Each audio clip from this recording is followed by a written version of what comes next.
Welcome in, folks. This is JE Live, and this is our Q&A. Welcome in. Hope everyone's having a great Wednesday. And I'm just going to answer questions like we did last night, right? Back on the roll. I'm at U of R right now.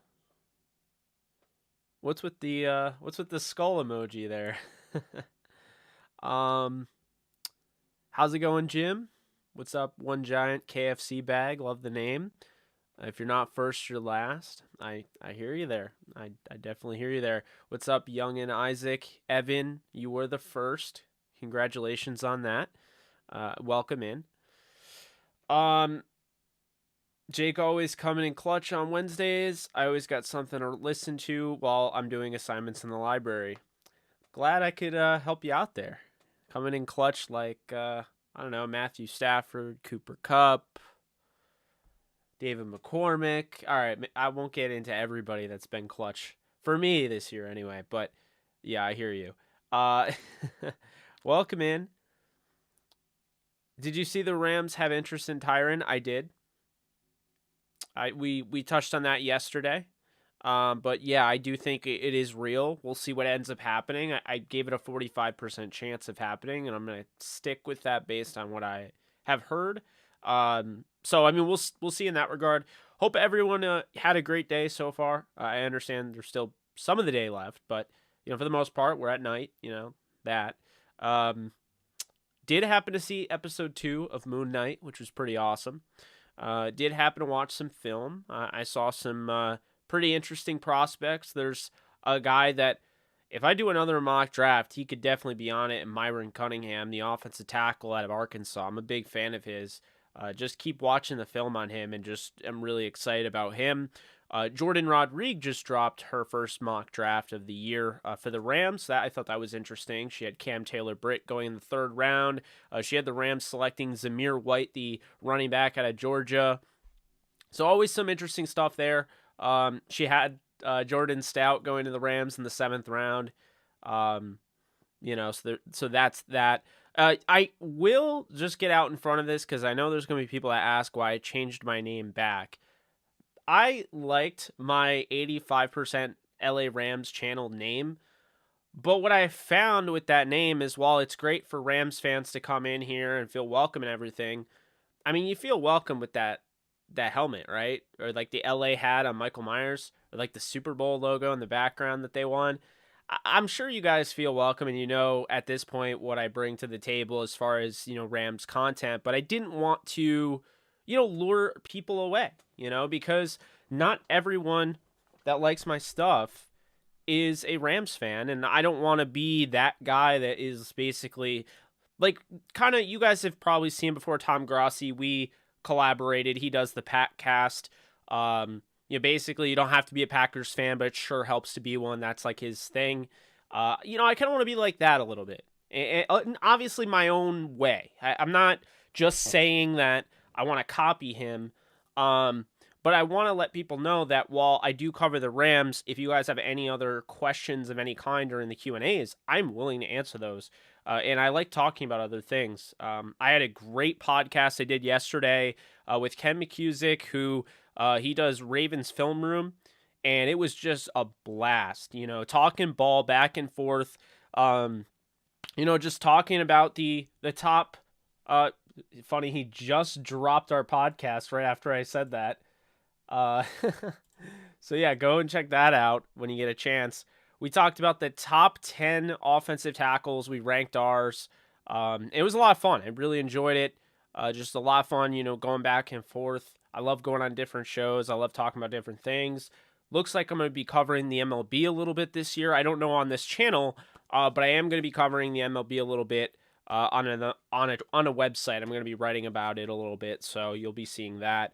Trying to get more into the MLB this year. I've been pretty much, out of it for the last, I don't know, half decade, when it used to be my favorite, sport to watch. But yeah, just a lot, I just want to let people know that that's why I changed my name back to the just Jake Ellenbogen on the channel, and not Jake Ellenbogen 85% Rams channel. It's implied when you look at the channel.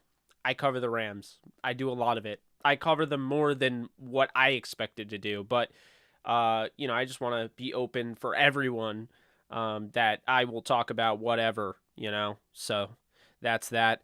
Jake Kruger, I did just see that. Yeah, I love this. This is probably my favorite sweater that I own by far, because as you guys know, I'm a huge horror fan. And at some point, I want to get that horror podcast, the Devil's Eyes podcast, going again, with my buddy Jarrett Bailey. I had a lot of fun doing that. We got so busy. He covers wrestling. He covers the Steelers. He covers the NFL. He covers the NFL draft. He just does so much. And then obviously for me, I cover the Rams. I cover different, betting, whether it's NHL, NBA, MLB.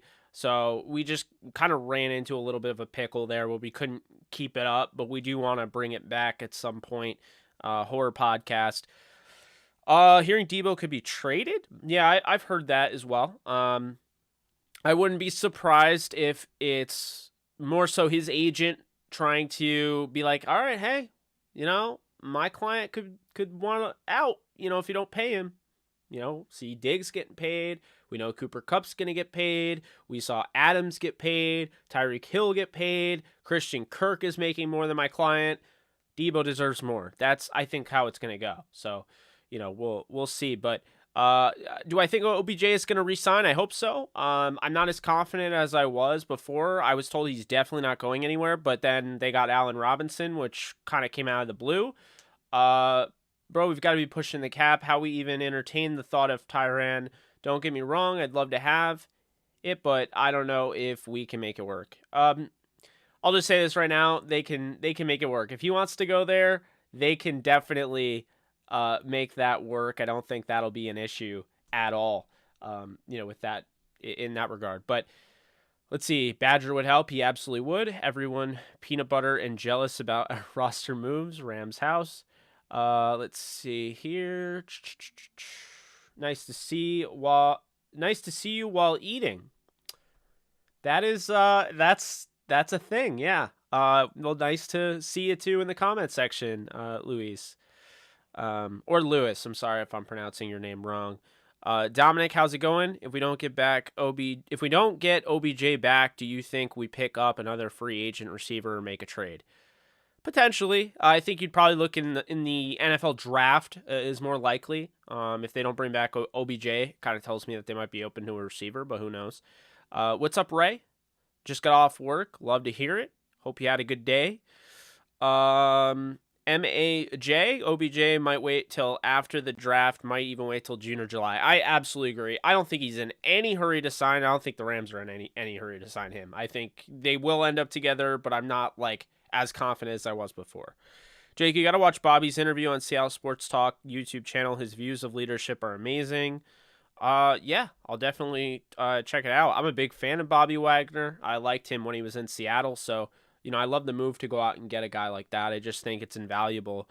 Peanut butter and MF are jealous. Oh man. Yeah, so it looks like everyone's having somewhat of a good day, right? Everyone's having a good Wednesday, hump day. Things are going well. Let me start asking you guys questions. Let's see if we can prompt some responses. Because I want to diversify a little bit. We're talking a lot about OBJ, and there's not really a ton of information out there about him. So, with that said, and yes, the Twitter timeline would absolutely explode if the Rams got Honey Badger on every side of the spectrum. But regardless of that, did anyone see Moon Knight episode 2 on Disney Plus? Has anyone seen that yet? And if they have, please don't spoil, but let me know what your thoughts were on it. Without spoiling, because I don't want to spoil it for anybody, but I thought Moon Knight episode 2 is a really good step in the right direction for that TV series.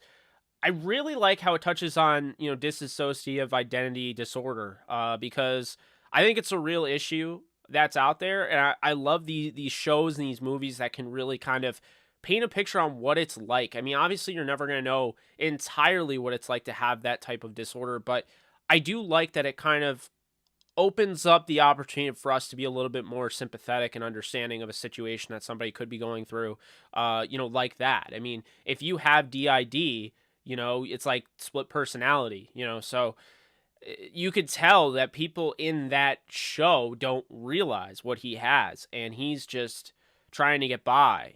Stephen Grant or Mark Spector, but I just absolutely love the idea of Moon Knight. I think it's the right direction for Disney Plus, and I think they're going in the right direction as far as it's not like people forget. And I understand, there are people out there that are in this comment section that are parents, and they might not be in support of this. But my point is, the MCU is not supposed to be just entirely PG friendly for kids. There are some dark stuff in those comics, and Moon Knight. Now we're getting into Moon Knight. He's a very dark character. I read a ton about him. I didn't read the comics with him. I read synopsises and watched videos about kind of like explaining the comics. But he's an incredibly dark character and out there. So for people that are trying to say that he should be more kid friendly or whatever, they are getting offended by certain things. Like, you have to understand, he's a dark character. That's basically what he is. And so that's going to bring open the idea. It's going to kind of, condition the Disney Plus audience to the Punisher and to the darker characters that are upcoming, because I think we're leaning towards getting Midnight Suns. I don't know, but I don't think it's going to get any more PG now that you've introduced Moon Knight. I think it's going to get more dark, and I think people are going to have to realize that's the way it is. I mean, it's great to have, kids watching everything, but also I always say this, everyone's so worried about, with kids, right? And like, talk, and I'm not one to talk. I beat Metal Gear Solid at like the age of 6, and I watched horror movies when I was like 4. And that doesn't make my parents bad. I did it behind their back sometimes, and sometimes they, I watched it with them. But here's the thing, guys. And I'm also wearing a Freddy Krueger like sweater, so you got to know where I'm coming from here. But you can't just censor your kids to everything. Like, and I think a really good, if you guys have ever seen Black Mirror, there's this episode called Archangel where it kind of shows like the worst circumstances of censoring your kids. And I'm not going to spoil it for you. It's a must-watch episode because it's a mother that basically wants to censor everything for her kid, that she gets a transplant in her head so it blocks out like dangerous things. And so what you find out is that when you over-censor, you don't have your kid prepared for the real world. And so that's kind of my like spiel about that. But I've been seeing people already wanting to cancel Moon Knight because it's too dark, and it's just ridiculous. I just had to throw that out there because that's been on my mind. And, keep in mind, when we have these Q&As, this is not just Rams. This is not just football. This is not just anything. This is what I want to talk about and what you guys want to talk about. So, be sure to throw your vibes in there. Let me know what you guys want to talk about. Ask me questions, and that's what we'll talk about. But, yeah, custodial artists, you'll have to let me know what you think about Moon Knight. Jake, maybe Moon Knight can sign with the Rams. That's hilarious. That is hilarious.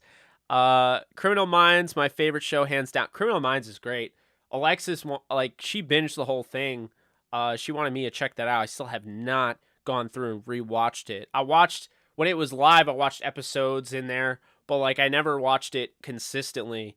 I remember mostly when they added Jennifer Love Hewitt to the cast, and that's probably when I liked it the most, but I got to go back and watch that for sure. I just told Alexis the other day the Rams take a receiver with the first pick because that's totally the Rams thing to do, and she said she would lose her mind. Yep, that sounds like Alexis. Loved Moon Knight Episode 2. Yep, learning OBS tonight. Awesome, Pale. Let me know if you need any pointers, any help, or anything. I love, I don't know if you're talking about Streamlabs OBS or just OBS, but absolutely love Streamlabs. There are moments where Streamlabs can kind of irk me, but overall, if I was going to steer anybody in the direction to use any sort of streaming software, I would tell them to go to OBS, OBS Streamlabs OBS, whatever it's called, because I feel like it gives you the most control. You can have the comment box over there. You can have your stuff down there. I mean, here's the thing. Like, I'm not, crapping on StreamYard. I happen to have a monthly membership with StreamYard. It's easy for me to bring in guests. You just send them one link and they join. I'm not crapping on anything. I'm not crapping on Zencaster. I'm not crapping on, well, I will crap on Zoom. I think Zoom is absolutely terrible, and they have not done any work in 3 years on it. So yeah, we do all our interviews on Zoom, and I absolutely hate it. So full disclosure, I'm not the one that wants to do Zoom. I'll just say that. But um, you know, I'm not hating on any way that you do things, but if you're asking me, somebody that's constantly streaming and has done so many streams, I've lost count, I would say you want to go with Stream Labs and create your own kind of, HUD, so to speak, your heads up display, your user interface, whatever you want to call it. This is mine, and I like the way it looks because I can make it the way it looks. I can add different filters. I can add, colors and things like that. I just think it's the easiest for me. Maybe it won't be for you, but this is what I would recommend personally. I'm not one to recommend things I've never tried. I've seen people do that. That is not me. I used OBS way back when, and I just didn't like how OBS is good. It doesn't use as much of, your RAM as, say, the memory that Streamlabs is going to use, but I definitely prefer Streamlabs for sure.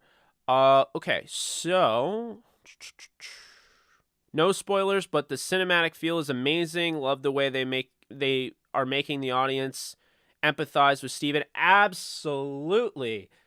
I 100% agree with Peo. Like I said earlier with the DID, dissociative identity disorder, I think it's really smart for Disney to put that out there, Marvel to put that out there, and kind of allow people to sympathize with something that they may not have ever seen in their life, anybody go through or they're going through. And if people are going through it, maybe now we'll be more sympathetic for different projects like this that are coming out. That was another thing. Like, you remember the movie Joker? I loved Joker. I think it was a phenomenal film, and it was shot in a way that was very Scorsese-esque and does not get enough credit.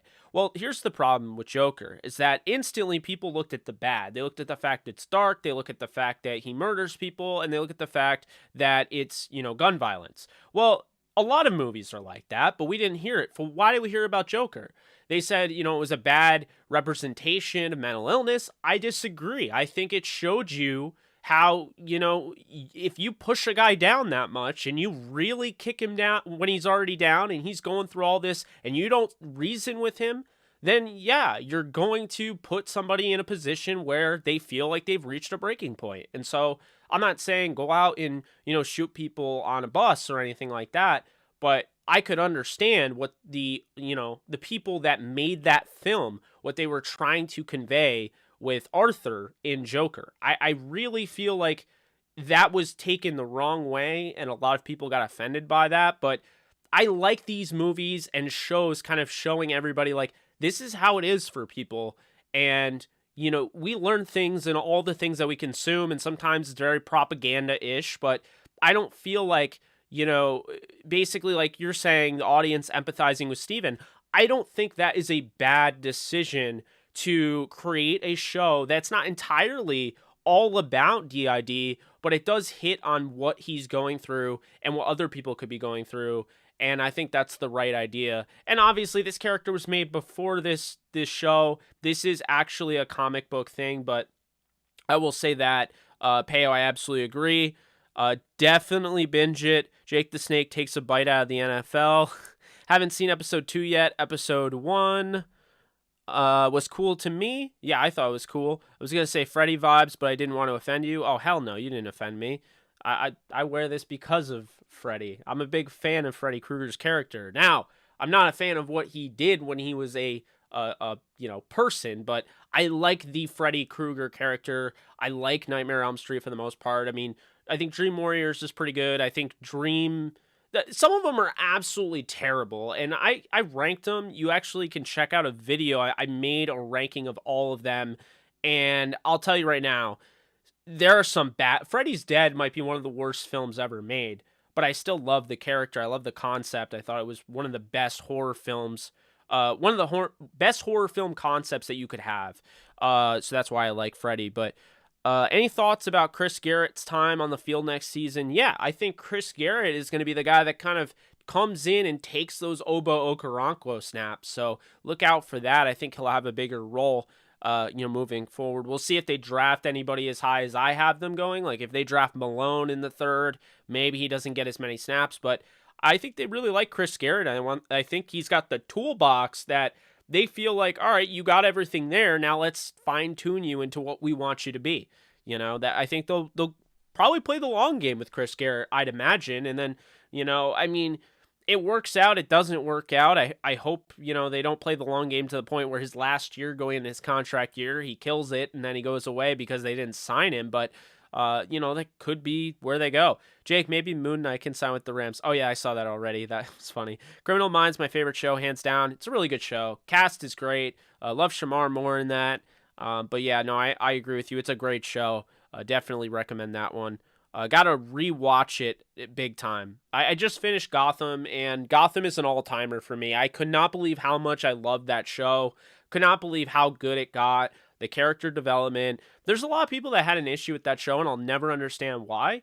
I thought it was fantastic. I mean, I thought it really resembled everything I've been saying about the DCEU and why they should just stick to the Batverse, why they should really put a primary focus on building up the Bat universe, because Batman and honestly Gotham City is like the biggest fictional city in the history of entertainment. I mean, it's like its own character, and that's why they made Gotham the show. I think it was just a really good, really nicely, nicely put thing there. I mean, I thought they did a really nice job of creating that. Well done. Ben McKenzie was great as Commissioner Gordon. David Mazouz, or however you say his name, was just fantastic as the young Bruce Wayne. I thought, you watched him really develop over the years, going into, because it's a prequel to Batman technically. And Cameron Beacon-Dova as a young Catwoman that grows up into becoming actual Catwoman was really impressive. So I thought they did just a really nice job. I forget his first name, but Lord Taylor is his middle name, and I thought he was so good as Penguin. Jada Pinkett Smith was really good as Mooney. I don't know. There's a lot of really good casting in that, and I highly recommend that show over and over and over again. I'm probably going to rewatch it because I watched the first season when it came out, and I never watched it again up until this year, and I finished season 2. I ripped through season 3 and season 4 and season 5, so I'll probably go back and watch it collectively, but that is definitely a show that I recommend. Let's see here. Any thoughts? Okay, I saw that. Moon Knight isn't for the kids anyway. It's for the young adults and older teens. Exactly. Like, I don't know. Like, not every... Because here's the problem, is that parents get so obsessed with, like, Disney, right? Like, so they see Disney, the logo. They see Disney Plus, and they're like, there's no way that you can have this and not allow kids to see it. Like, this needs to be for kids. The parent, association or whatever was trying to basically get Punisher canceled or whatever. I don't know. I'm tired of it. Like, your kid shouldn't be watching it, fine. Don't let him watch it. But, like, you can't get mad at a company for, I don't know. It's just ridiculous to me. But, question, did you ever watch Prison Break? I did not. I heard it's really good. It's not typically my style of show. I've seen a few episodes. I didn't get, like, into it. But it's not really my style of show. I'm probably somebody that would like the first season and then probably stop watching. Because it seems kind of repetitive to me. But I don't know. Maybe I'm wrong. Do you think the Rams will sign another running back? Sony Michel was the power back we needed. I'm not sure if we'll keep him or not. Don't think Sony Michel is coming back. I think they intend on drafting a running back, to be honest with you. So I think that's what they'll do. I know Sean McVay alluded to the idea in the offseason that they were going to go to more of a two-back set, using Darrell Henderson to complement Cam Akers and vice versa, which will open up the door for the third back to have a pretty big role and the fourth back to still have a good role, which I think will be Jake Funk at the end of the day. And on top of that, the familiarity with Rashad Samples as the running backs coach, and, keeping in mind that he has that familiarity recruiting and bringing in former SMU running back and now Rams running back who was just on the IR the whole year, Xavier Jones. They also have Raymond Calais, and they have two running backs that they did like that came off the practice squad at some point or another in Javian Hawkins and the other one out of Iowa, whose name is totally escaping me right now. You guys can drop it in the comment section. I know somebody probably has it in their mind.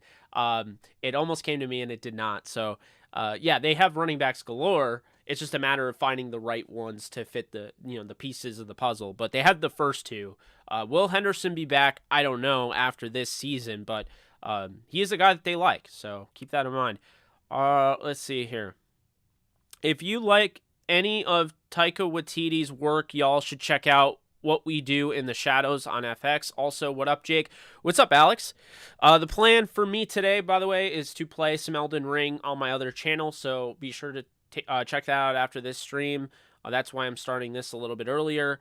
Yeah, I'll have to check out What We Do in the Shadows. That's interesting. Aren't you glad? Aren't you just glad that the misery that has been the Lakers season is finally over? Yeah, and I have some thoughts on that. Like, I know people didn't like my tweet about LeBron James. Keep this in mind. I've been a LeBron James fan for a long time. And I did kind of turn my back on the way he left Cleveland. But then I rooted for him when he went back to Cleveland. And I, always want him to be on the Lakers. He's one of my favorite players in any sport. And I do believe he is the GOAT. But LeBron James, I know he turned his ankle. And it was bad. But it would be a horrific look if he came back to win the title, the scoring title, when they're already eliminated. I was not a fan. The optics looked awful with him without a walking boot. They just looked so bad with him just at courtside, wearing those like $50,000 sunglasses and just like watching everyone else play. And then of course, I'll say this just because I'm a big Russell Westbrook fan. This guy balled out the last 10 games, had incredible numbers, really elevated his level of play. He's out there, 28 points. He's playing his heart out. He missed the fewest games of any of the top players on this team, and yet he's constantly getting the raw deal. He's constantly getting the short end of the stick and getting shit on, and I just don't like it. So I'm hoping, if he comes back, great. I would love him back, but I just don't think he's going to be back. I don't think it was a very toxic situation for him. And, it sucks. I mean, there's a lot of LA fans in this chat and, in other chats that really rally around the guys that are, from LA. And, I felt like Westbrook didn't get that love. He got it from some people. I'm not saying everybody's like that, but Russell Westbrook had his game picked apart more than anybody in the NBA this year. Every little thing, he was under the microscope. And I'm not going to say he was perfect this year. He had some bad runs of, poor shot selections and things like that. But, I don't know, man. I really feel like we're going to look back and just think, the Russell Westbrook, the way he was treated was just unacceptable, and it was a really bad look on the fan base. Not everybody treated him that way. I'm not saying every Laker fan did, but I mean, some of the stuff was like heinous, man. Like going after his family, like that's just ridiculous. Like you should be absolutely embarrassed with yourself if you were doing that. But I just hope he goes and he finds a right situation. At the end of the day, I'm looking at this team and I'm thinking they should blow it up. I know it sounds crazy, but you have a 38-year-old LeBron, coming to you in December, who wants to play with his kid, and his kid will be in the league when he turns 40. So they got pretty much 1 year with LeBron. This idea that they couldn't trade him, a guy that has the potential to, if he comes back, which would be ridiculous and a horrible look, to win the scoring title, is ridiculous to me. Like, it's the idea that, like, no team in the NFL would trade for Tom Brady because he's old. Like, are you kidding me? There would be teams lining up for Tom Brady. I can tell you that right now. If he was available, teams would trade for Tom Brady. LeBron James is available. Teams are going to trade for LeBron James. I'm not saying he is, but I'm saying if he was, they're going to trade for him. What would be a really interesting thing? Mr. Damian Lillard, who's been sitting there in Portland. This team does not have him. He's stuck by them, but they have just not gotten a star.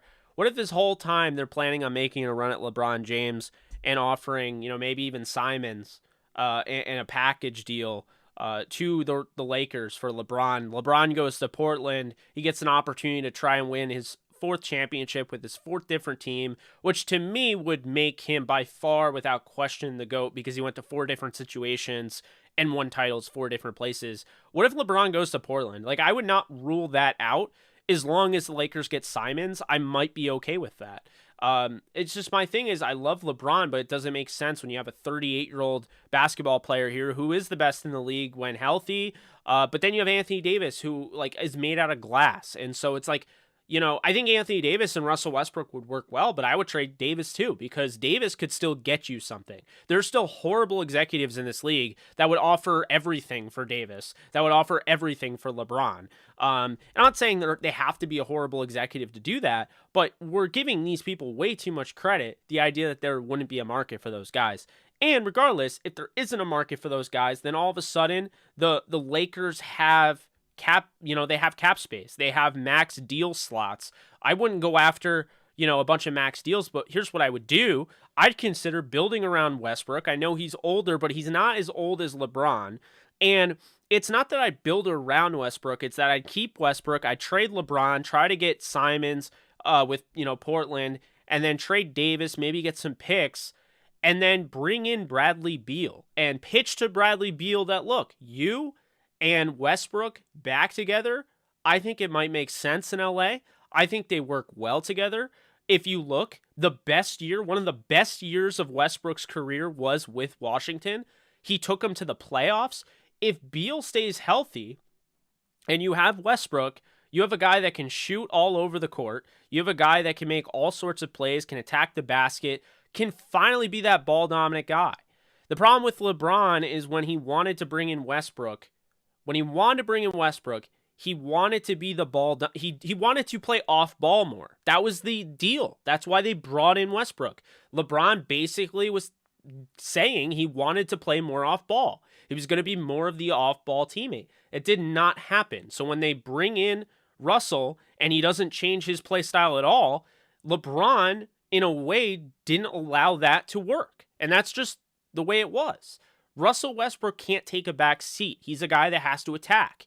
Now, if you have Beal in the corner or you have Beal next to him and he's attacking, those two could be a tandem. You have Malik Monk signed for another year. Kendrick Nunn will opt in. We'll see if the Lakers keep him.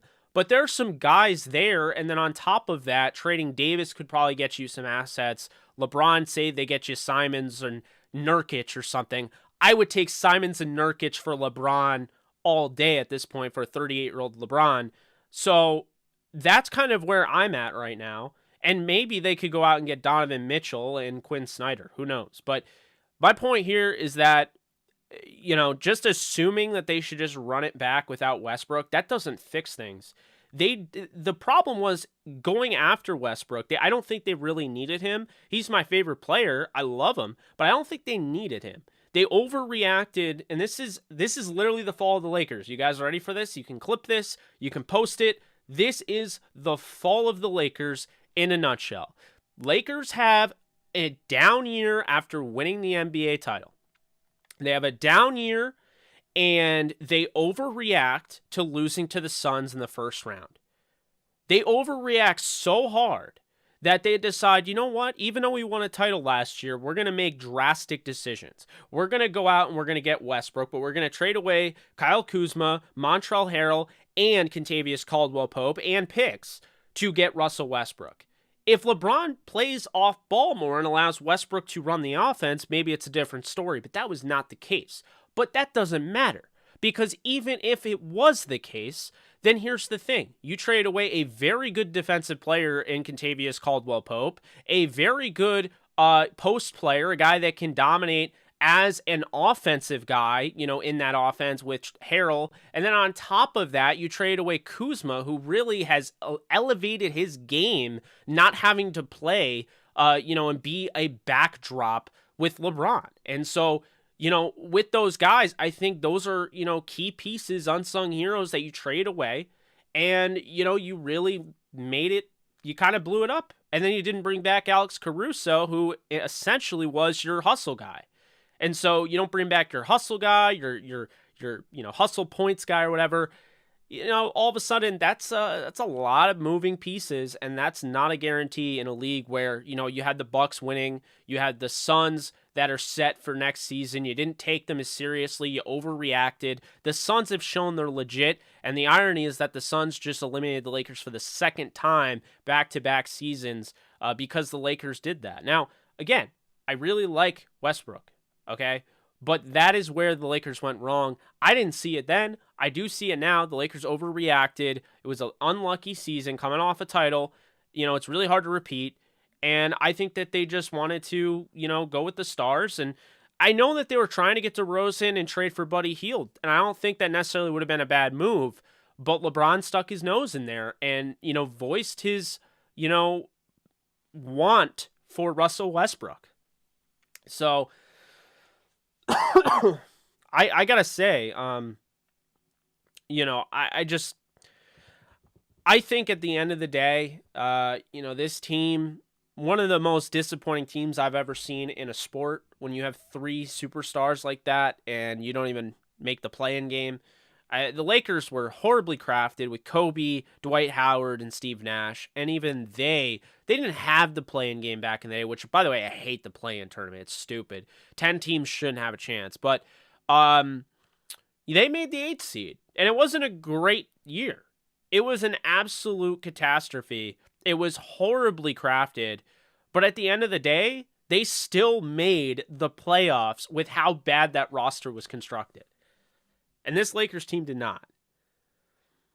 So, I think at the end of the day, the Lakers need to blow this roster up. People will disagree with me. I think LeBron's the GOAT. So before you think that I'm hating on LeBron, that is not the deal. The deal is that LeBron, regardless of how well next year goes or not, is probably not going to be a Laker in the year after that, because he's going to want to play with his son. He's made that very well known. He wants to play his last year in the league with his son, which would be when he's age 40 or age 39. I forget when, but he's going to do that. That's what's going to happen. And I'm sorry, but I don't see the point of keeping LeBron James. If you can get something for him now, do it. If you can get something for Anthony Davis now, do it. Anthony Davis, the injury issues don't get better over time. They only get worse. We saw with Embiid, Joel Embiid of the 76ers. We saw early on, even at Kansas, I love Embiid, but even at Kansas, we saw the foot injuries. They didn't have him in the second round. They got upset by Stanford because they didn't have him. They might have won the tournament with Embiid, and he's kind of shown you that at the next level. But Embiid, it's always been about his foot. Well, since he's been relatively healthy and has stayed healthy, and he's been a really good player. But Anthony Davis has already passed that moment where now he's still not getting better. Like, it's getting worse. He keeps getting hurt. This is not something that will get better over time. This is only going to get worse. It's not like Roger Saffold with the Rams where they kind of nipped it in the bud. They had him get that cortisone shot in his shoulder, and he was good. He was having all sorts of shoulder injuries, and they got that fixed. Embiid got in shape. He was good. He hasn't had any injuries. Anthony Davis, it's the way he plays. He puts himself, he contorts his body in really bad spots and puts himself in situations to hurt an ankle, roll an ankle, hurt his knee, the way he falls down. He's got to change the way he plays, and he's not going to do that. So I would argue that you could absolutely trade Anthony Davis, and you could trade LeBron, and you could even trade Westbrook, and just blow this team up. And I would not have an issue with that at all. I know Lakers fans, it's LA, it's a must win. It's not like the Clippers are going to win this year, so you don't have to worry about that. So, it's not anything like that, but they have to blow it up. They failed. They overreacted to a bad year coming off a title win, and they really ruined the team. So now they have to blow it up, in my opinion. That's my thoughts on the Lakers. If you guys disagree, I totally get it. Everyone's all over the place on them. It's really interesting to hear different thought processes on that. But I just wanted to touch on that a little bit. Someone asked me about the Lakers or said something about the Lakers, and I kind of went off there because, well, this is my show, and I'll answer questions, but I also do getting a chance to talk about different topics. I love doing that. I do love the Rams, but I love talking about a bunch of stuff. That's why I like that little segment that we did, with the Vikings yesterday and the Dolphins, going through those rosters and seeing that, okay, these teams are pretty good, and they're teams that you might want to look out for in that regard. But let's catch up on this, shall we? So we got that taken care of there. Have I ever played competitive sports? Yes. So I used to play baseball. That was really it. I just played like Y basketball. It's not, competitive necessarily, but I used to play like travel baseball, and for me, I always wanted to play football, and I just wasn't really big enough. I probably would have died. So I don't know. Baseball, I used to love it, and I'm going to try to get more into it this year, but it is not my favorite sport. My favorite sport by far is football, and that's really it. So let's see here. Question: would you watch all the Transformer movies back to back and review in detail for $10,000? Yeah, because I kind of wouldn't mind that money right now where I'm sitting, but it would be painful because I think they get super repetitive. And God, how many Transformers movies did they make? I mean, jeez. But yeah, I would for that money for sure. Watching Criminal Minds front to back is completely game changing, but episodes do stand by themselves well. Law and Order SVU is awesome as well. Good to know. Yeah, I'll definitely have to at some point. Appreciate your thoughts on OBS. Yeah, absolutely. Moon Knight, Marvel's answer to DC Comics Batman. Yes, you're right about that. Should we be concerned about Aaron Donald selling his LA home? No, I think he's just selling his mansion and he's upgrading. He's getting more money. That's what I took away from that. He's getting paid more money. He's gonna upgrade his mansion. I didn't take it away as if he's leaving. That's definitely not happening. Yo, Jake, with the Rams signing Riley Dixon, does that mean we don't go after Ariza or Stout in the draft? Garrett, I think it does mean they don't go after Ariza. If they had any chance of getting Ariza, they would be drafting him to be the guy. They wouldn't draft him for competition. But it does mean that Stout is very likely, and he was in Jordan Rodriguez. He was in her mock draft in the 7th round. So keep that in mind. Guys, be sure to hit the subscribe button if you haven't already, and be sure to like this video if you haven't already. Get those likes up. We're at 28, Marshall Faulk's number. Let's see if we can get it way higher than that. Okay, don't forget about Jake Funk at running back. He's more of a special teamer to me. I really don't think he's going to have much of an impact as a runner, but that's just me. What's up, P-Train? Braun got to read the room. Nobody besides Nick Wright cares about that scoring title. That's hilarious. It's true. Samuel Chima, how's it going?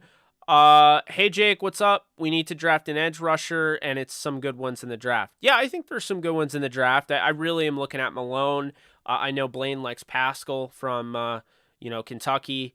There's some guys out there. Tyreek Smith. I don't think he'll be available when the Rams pick, but I also think Malone is better. So there are definitely some guys. I know some like Gunter as well from. It's funny, saying Gunter, it sounds like Gunther, and it sounds like I'm saying rest in peace to him, by the way, but it sounds like I'm saying Gunther from Friends. But no, Gunter, Jeffrey Gunter from Coastal Carolina. So yeah, I mean, there are definitely some guys. What's up, Tyler? It's going well. Keep Westbrook, LOL. Yeah, I'd be for it. I'd be for it. He doesn't fit with LeBron. I think that's the issue. Is that it's hard to fit guys with LeBron. And when you go back and you look, I mean, I don't know how much you could say Kevin Love really fit with LeBron James. And I definitely don't know how much you could say Chris Bosh fit with LeBron James. Chris Bosh took a step back. He didn't play with the same aggressiveness. Watch Chris Bosh with the Raptors and watch him with the Heat. It's night and day. Bosh didn't take over games because he had to take a back seat. When you have LeBron, only two guys can, basically eat. And that is LeBron and Davis, LeBron and Kyrie, LeBron and Wade. I love them, but that's the way it is. You can't get three guys. The third guy will be there for flash, but he cannot play his game. That's the point. That's what I'm trying to make. It's not that he is not the GOAT, because I think LeBron is the GOAT. I will stand by that. So it's not me hating on him. I know I come off as anti-LeBron right now, but I actually love LeBron. I have multiple jerseys of his. So, no, I don't hate LeBron. But the idea that the third guy doesn't have to completely change his style of play, it's just not true. Kevin Love was not the same with LeBron James. Chris Bosh was not the same with LeBron James. And Russell Westbrook, the nights where Russell Westbrook was his best were when LeBron James wasn't on the court. because he was able to explode and play at his speed and his style. You can't play at that style when another guy is so ball dominant. And now all of a sudden you're under a microscope about turning the ball over and everything. I've never seen a guy have 2 turnovers and have everyone want to kill him over it. I mean, 2 turnovers is nothing when you're a ball dominant point guard. But, I'm just saying the proof is in the pudding. People don't want to see it. Fine. I said the same thing about Bruce Arians' offense. The same thing about Jameis Winston in a different sport. Talking about Winston. Why Winston's interceptions? Yes, he threw a lot of interceptions. The 30 for 30 season. I know, it was funny, right? Jameis Winston's a good quarterback and doesn't get enough credit, and I think that's why the Saints kept him. They know he's a good quarterback. He sat behind Breeze. I think he's going to be good this year as long as he comes back healthy off that injury. The biggest issue with Winston is that he was in a very high-octane passing attack that Bruce Arians tried to run. Now, besides Tom Brady, who many would say is the GOAT, so nullifying him, every quarterback, and I can't tell you how many times I've said this on J Live, but every quarterback that has ever, think about this, any quarterback that has ever played for Bruce Arians in their first year, they led the league in interceptions. It's because Arians plays a different style. It's a no risk it, no biscuit type of style. And basically what that means is they're going to throw a ton of deep balls. They're going to take chances. And you're going to have a lot of interceptions. That's the way it is. You're going to throw a lot of touchdowns. You're going to throw a lot of interceptions. Andrew Luck, Carson Palmer, and yes, Jameis Winston. And so that's kind of my thought process, is that we've seen it now with 3 guys.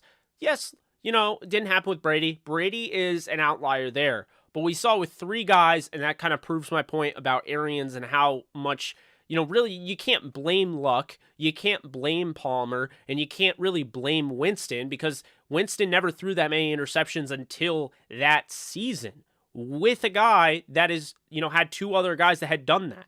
So that's my point. And kind of going back to LeBron, we've seen it with Love, we've seen it with Russell Westbrook, and we've seen it with Bosch. 3 guys, 3 different situations, 3 examples of the same concept that LeBron James is a 1-2 guy, and the 3rd guy with LeBron, if you have 3 stars, that guy always has to play down. He has to take a back seat. He can't explode when he wants to. And that is the point that I was making. Not to hate on LeBron's greatness, but the fact that basically we saw it with Bosch Bosch in Toronto is a different animal. Watch him. I don't know if it's the hair or what, but watch Chris Bosh down low in Toronto. He plays with a level of, ferocity and explosiveness and physicality that he just doesn't play with when he joins LeBron in Miami. Westbrook, same thing. You want to, I want the old Russell Westbrook. It was the last 10 games. He was great. And last night we just saw, he was able to play at his pace and play his style of game and look good doing it. I think he fits with Davis. But when Davis, LeBron, and Russ are on the floor, Russ takes a back seat. And then Kevin Love. Did we forget Kevin Love was an absolute monster and a superstar in Minnesota? He was unbelievable. And it's like when he joined LeBron and Kyrie because they traded away Wiggins, which I still think was a stupid move.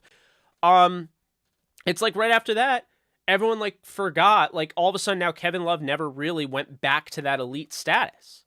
We could argue his injuries and all of that, but I'm just saying, it's evident because there have now been 3 different examples of the point I'm trying to make about LeBron James. You could think a guy is 100% the greatest of all time, and he's fantastic as a single player, and he can lead his team. But I had someone tweet at me yesterday. His leadership skills, or not his leadership skills, but his leadership, the level of leadership that we saw out of LeBron James the year they won the title versus this year, a lot lower this year. He's not the same player. He's the guy at this point late in his career. He wants his scoring title. He wants to win titles, sure, but he knows he doesn't have much longer, and really he's thinking forward about playing with his kid. So that's what I'll say about that.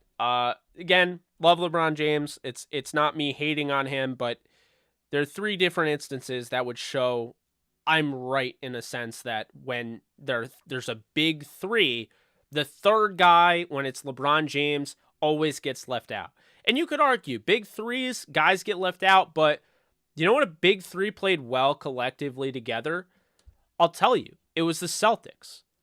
Because really, they had four. They had Rondo to go with Ray Allen and KG and Paul Pierce. The thing that was so great about that big three and is why they won a title is because, Kevin Garnett was, a little bit over the hill, kind of out of his prime. So was Allen, Ray Allen, and so was Paul Pierce. They were all kind of on the same page, though. Like, not one guy was astronomically better than the other. They all really complemented each other well, and they allowed each other to kind of play off each other. It wasn't one thing, hey, these two will be here. You pushed, Ray Allen to the back. They all did their part. And then you had Rondo, who at one point was arguably better than all three of them. But that's what I mean. And LeBron is incredible. He's won 3 titles with 3 different teams, which I don't think anybody's ever done. And I think he has a chance to win 4 with 4 different teams. The Lakers trade him. But that is just really what I wanted to say, because that has been something that has been on my mind for a while. And kind of watching this team, it's really shown you he's not going to get the blame because he's had a great season, one of his best seasons in the history, as far as statistical seasons wise, in the history of his career. But the motivational speeches, Nolan, you kill me, man. But that's my point. You could still be a fantastic player and still not be doing enough as far as a teammate and taking a step back and allowing other guys, because this is the NBA. Everybody's really good. And honestly, that's why I'll say college basketball trumps the NBA in a way that you may not think. College basketball has its flaws. I think its flaws are what makes it so exciting. Guys will shoot, like, what was it? Villanova in Houston, that game? I don't think a team shot out above 33%. You don't see that in a nightly basis in the NBA, but you do see that in the NCAA tournament. And that, to me, is why college basketball is so much more exciting, because anybody at any given time can win, whereas the NBA, you pretty much know who's going to win night in and night out. Sometimes there will be some upsets, but for the most part, it's a game they play very casually because everyone's so good, everyone's so athletic, so tall, everyone is so much faster than college, whereas you're playing more walk-ons, you're playing against all sorts of guys that probably aren't going to make the NBA. And it's more of a casual game, and then the fourth quarter they play like it's the All-Star game. Like, they wait until the fourth quarter down, and then all of a sudden it's like game on. College basketball, it's nonstop action. Like, guys are constantly, they're trying to run, they're trying to get things going. There's not hesitation, like they're playing really fast and everything. It's a different sport almost. I mean, when you watch it. So I do prefer the college game to the NBA game. And that's just what I wanted to say about LeBron James and just the NBA to college. After watching Kansas and watching the Lakers, I mean, that Kansas team, Kansas and UNC, that game is one of the best games I've seen in any sport in a long time. To see a team come back from 16 down, yes, it was my team, but it was just such a great, it was such a great championship. And this is one of the greatest tournaments I've ever watched since I started watching the NCAA tournament. I mean, it was one of the best tournaments. You had a 15 seed go to the Elite Eight. That's what we're talking about. We're talking about the unpredictability of this sport and how anybody at any given time can win anything. Should they probably move the three-point line back? Absolutely. I think it's way too close. I think those guys would be fine if it was a three-point line like, the NBA. But at the same time, it makes things very interesting, the equalizer, and it forces teams to have to play differently and things like that. So that's my thoughts on college versus the NBA, and LeBron James, of course, kind of wrapping that up. Austin Reeves, goated. Austin Reeves, he played very well last night. And that crazy layup with 3 defenders, that was pretty nuts. The Suns, though, they had to feel good. Congrats to them. They just had their 63rd win. It's the most in the history of their organization, so big ups there for them. Michael Jordan never lost the NBA Finals. LeBron has. Here's my thing, though, about that. LeBron James went to like 10 or 11 finals. I think it's more impressive that he's been there that many times. I think it's more impressive that for a whole freaking decade, he was playing in the finals, regardless if he won or lost. I just think that's incredible. And he won 3 different places. So to me, I think that is absolutely insane. That's the thing about LeBron that I don't think people give credit to.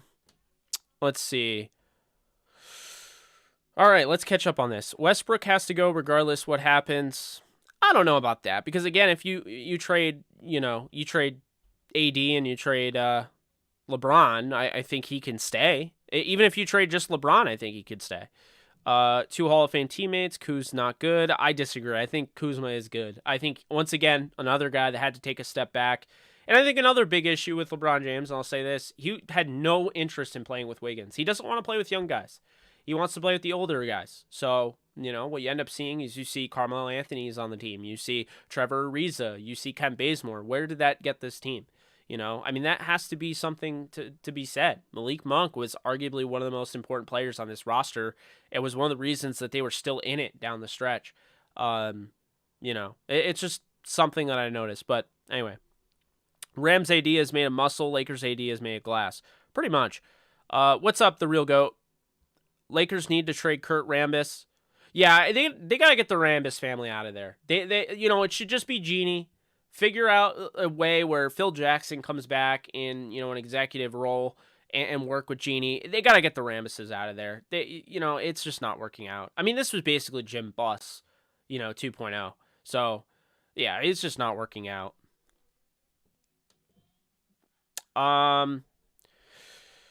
So, according to the documentary Winning Time, LA Lakers Magic Johnson supposedly had slept with 5,000 women in 1 year. Does anybody believe this fairy tale? I thought that was Wilt. I thought Wilt Chamberlain did that. I don't buy it because that's ridiculous. Like, you only have I can't even talk. You only have 365 days in a year. So I don't buy that. That's not healthy if that's the case. They should have got DeRozan and Hield. Yeah, LeBron's a big reason they didn't. Rams defense got the real AD. You're right about that. You are right about that. Highly disappointing. Westbrook and AD got to go. The D'Antoni hired doomed that squad. Oh, boy. I thought they were going to get DeRozan. I was befuddled. I always wanted DeRozan. He just seemed like somebody I think would have fit well. Mamba willed that team to the 8th seed. Absolutely. He just took it to a whole other level. Even the Van Exel teams were better.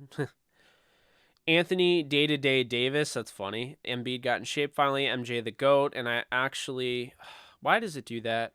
Why do you do that, YouTube? Come on now. Well, I was reading something and it went away. Okay, there it is. MJ the GOAT, and I actually prefer Kobe over LeBron. Interesting. I think the reason LeBron is the GOAT is... even if you take away championships, which I think it's more impressive that LeBron was like, there were years where, and this is my biggest issue with Jordan, okay? Keep in mind, I say this a lot, talking about, ranking players and things like that.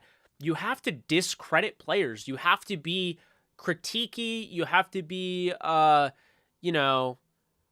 picky about different things you bring up if you're trying to break a tie, right? Because it's really hard to break that tie. Well, LeBron James, I would argue, the years that Jordan lost in, to the bad boy Pistons or, a team like that in, say, the Eastern Conference Finals or before, those are never held against him.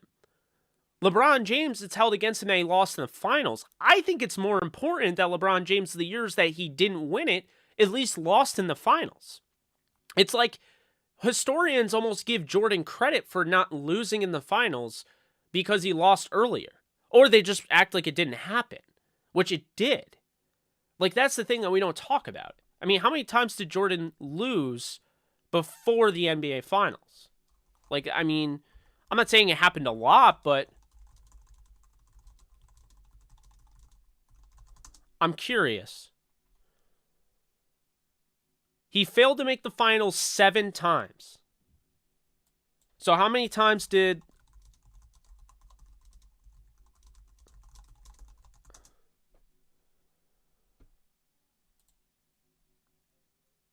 I mean... He missed the playoffs twice, I think? LeBron James?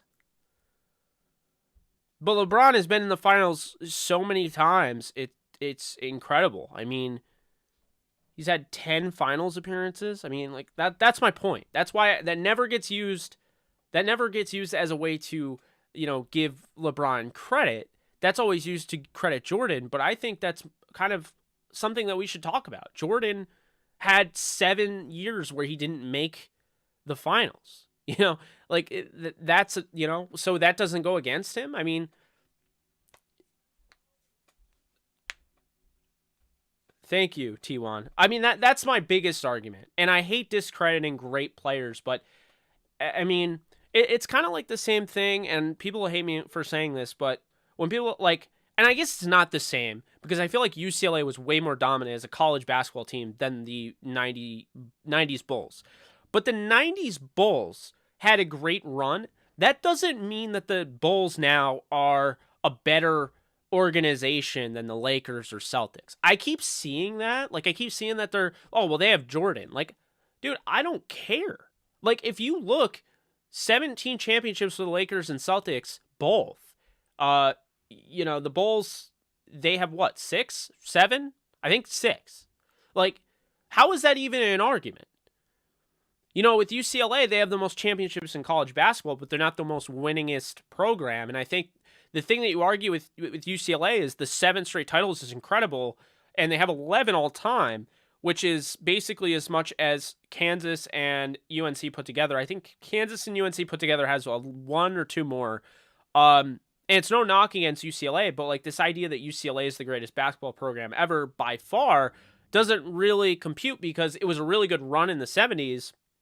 Obviously, you got to give them credit. But what have they done lately? I feel like the most consistent programs in the history of college basketball have been Kansas and UNC. That's why I loved that matchup in the championship game, because they're, that's kind of my biggest thing. But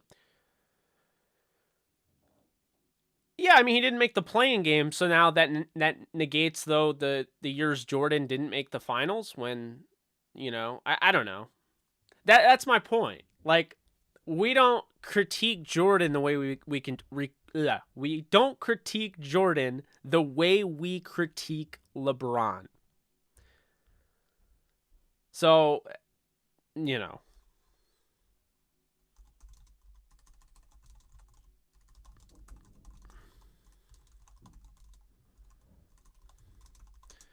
I mean, 19 seasons, he's been to the NBA Finals 10 times.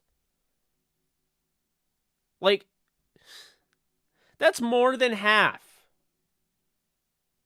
That's more than half. He has been in the NBA Finals more than half of his years in the NBA. And that's considered a negative against him.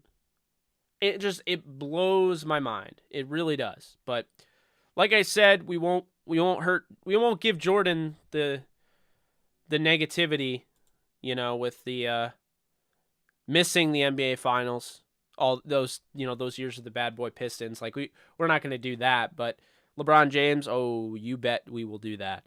Anyway, moving on. Let's see. Anthony Davis got Greg Oden's knees for ankles. That's something.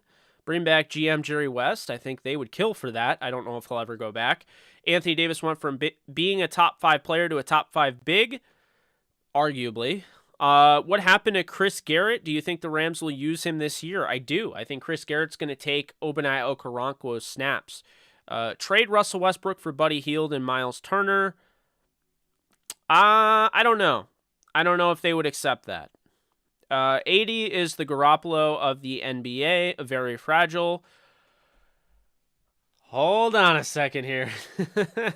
80 is a proven champion, and when he's healthy, he's one of the best bigs in the league. Garoppolo, when he's healthy, is one of the most average quarterbacks you will ever watch and has never won a championship on his own doing. He won 2 riding the coattails of Tom Brady. So I'm not going to call him the Garoppolo of the NBA. I know where you're going with that. I'm just not going to even put his name near Jimmy Garoppolo, because Garoppolo is the epitome of what it takes to be average with everything around you and still not be enough to win a Super Bowl and ride the coattails of somebody that won 2. So, yeah. Lakers are weak. Clippers are bad. Well, I mean, the Clippers are also in the playoffs, but I mean, Kawhi could come back, and that'd be great for them, but I don't think the Clippers are getting past the Suns. I don't. And if they play the Grizzlies, I don't see them getting past the Grizzlies.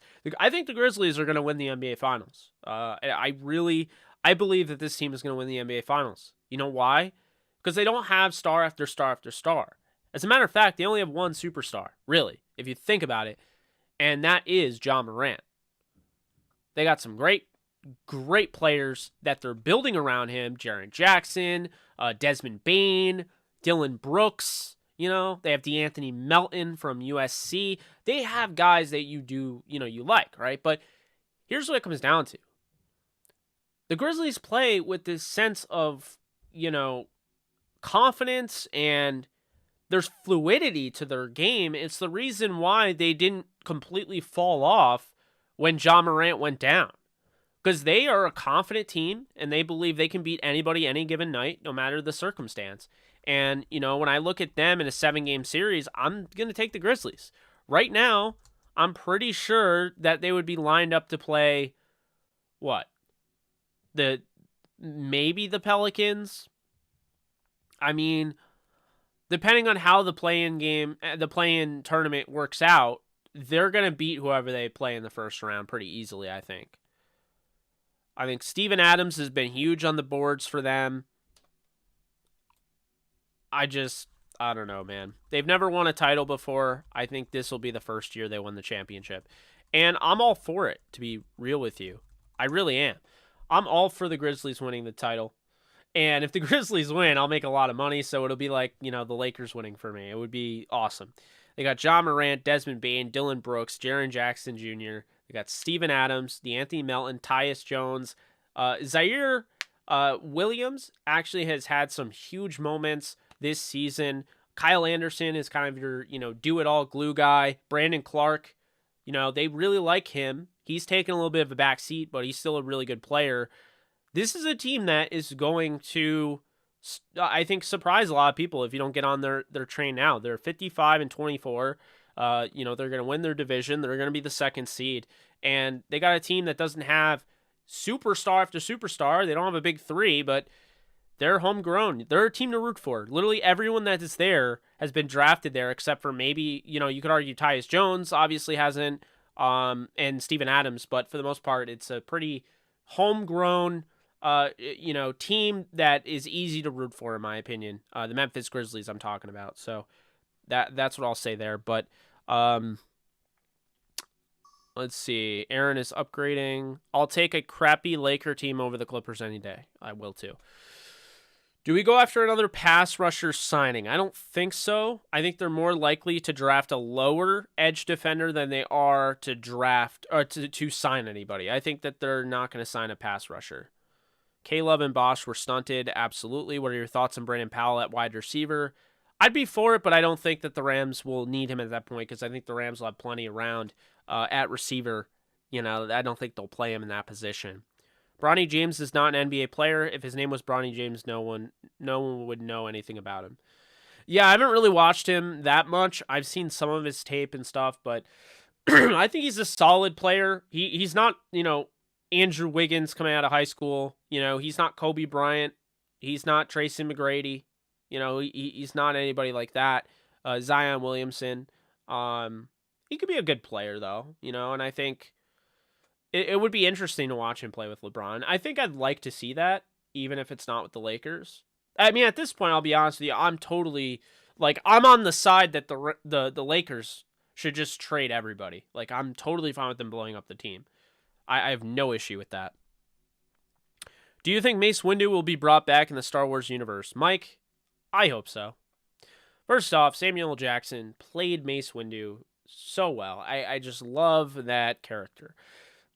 Second, I think he's alive. I think he's always been alive. I think, Samuel L. Jackson's always kind of alluded to the idea he was alive.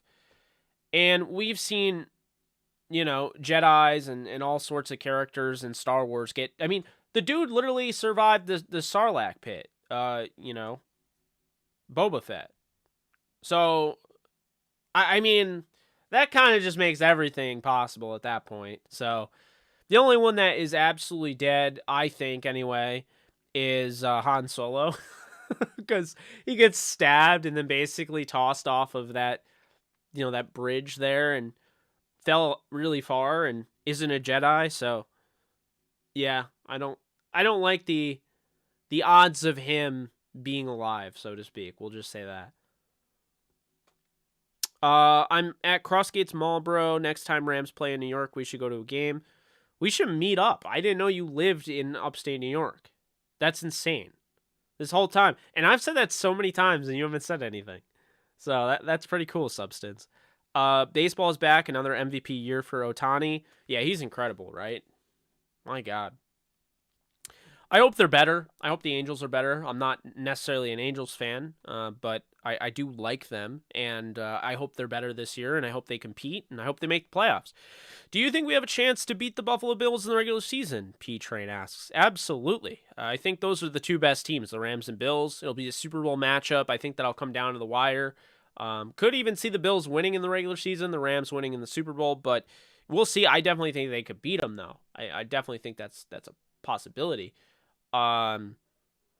Do we go after another pass rusher? If so, who do we sign to go after? I don't think they go after another pass rusher until the draft. Really like Malone, like I've said. Samuel has Malone, Barno, Carson Wells, Cameron Thomas, and Majai Sanders. I don't know if Sanders fits their defensive style. I really like him as a player, but I don't know if he necessarily fits their scheme. Michael, how we doing? Watching episode 2 tonight. You see Morbius yet? Pretty good. Wow. I have not seen Morbius. I'm hearing it's better than all of the memery that was going on and saying that it's the worst. First off, let's talk about that. Because this idea that Morbius is the worst comic book film ever, and I haven't seen it, but the idea that it's the worst comic book film ever is ridiculous because Fantastic Four 2015 exists. You took Michael B. Jordan, who is an award-winning actor, who's probably one of the best actors in the game right now. You took him and made him look terrible. Like, honestly, the dialogue is so bad. His acting in that, I feel bad because I'm sure it's not that bad. I think he's really trying with how poor the dialogue was. The story was nowhere. The VFX in 2015 sucked. They messed up the simple concept of, dumpster water. I love it. I normally call it dog water or burgers, but, and I understand people worked hard to make a movie. I don't love completely shitting all over people's hard work. I wouldn't want people to do that to me. So I get that, but I mean, it's not a good film. And things that just bug me about that film, because I finally watched it last year and I was just so irked that I even did because, first, Doctor Doom. You could have just copied the Doctor Doom look from the original Fantastic Four in 2005. But instead, you had to make this new one where he had this, metamorphic rock mixed with, Bane from Batman's Venom, the green Venom. And they were like, yeah, that looks right? That's Doctor Doom. Doctor Doom isn't a freaking rock. He's not. It's a metal helmet. I don't know how it's that hard. You put the cape over the metal helmet, there you go. Or, the cloak or whatever you want to call it. The hood.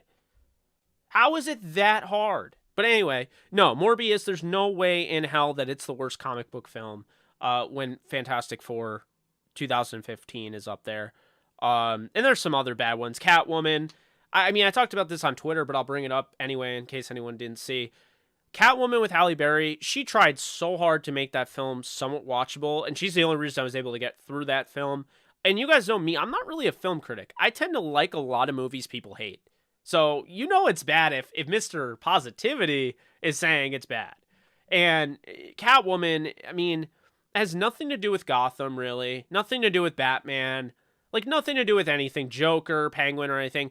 It's literally about this, woman who I believe, and I'm trying to remember, I haven't seen it in years, but if I remember correctly, it's this woman who's jealous about other women, and she wants to make this skincare cream that kills you on contact. It's so bad. I literally can't contain myself of how horrible it is. But it's horrendous. It's just so bad, man.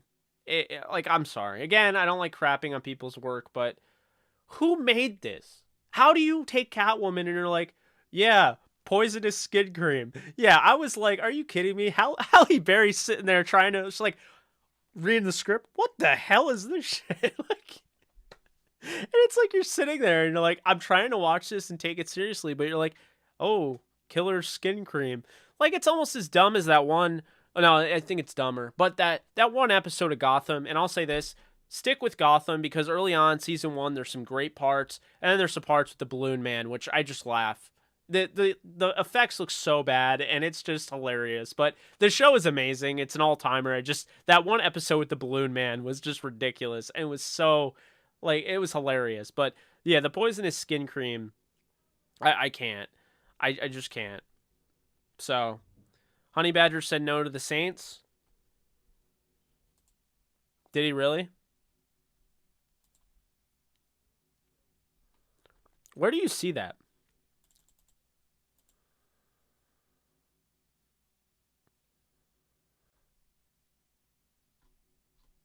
I can't. Yeah, I don't know.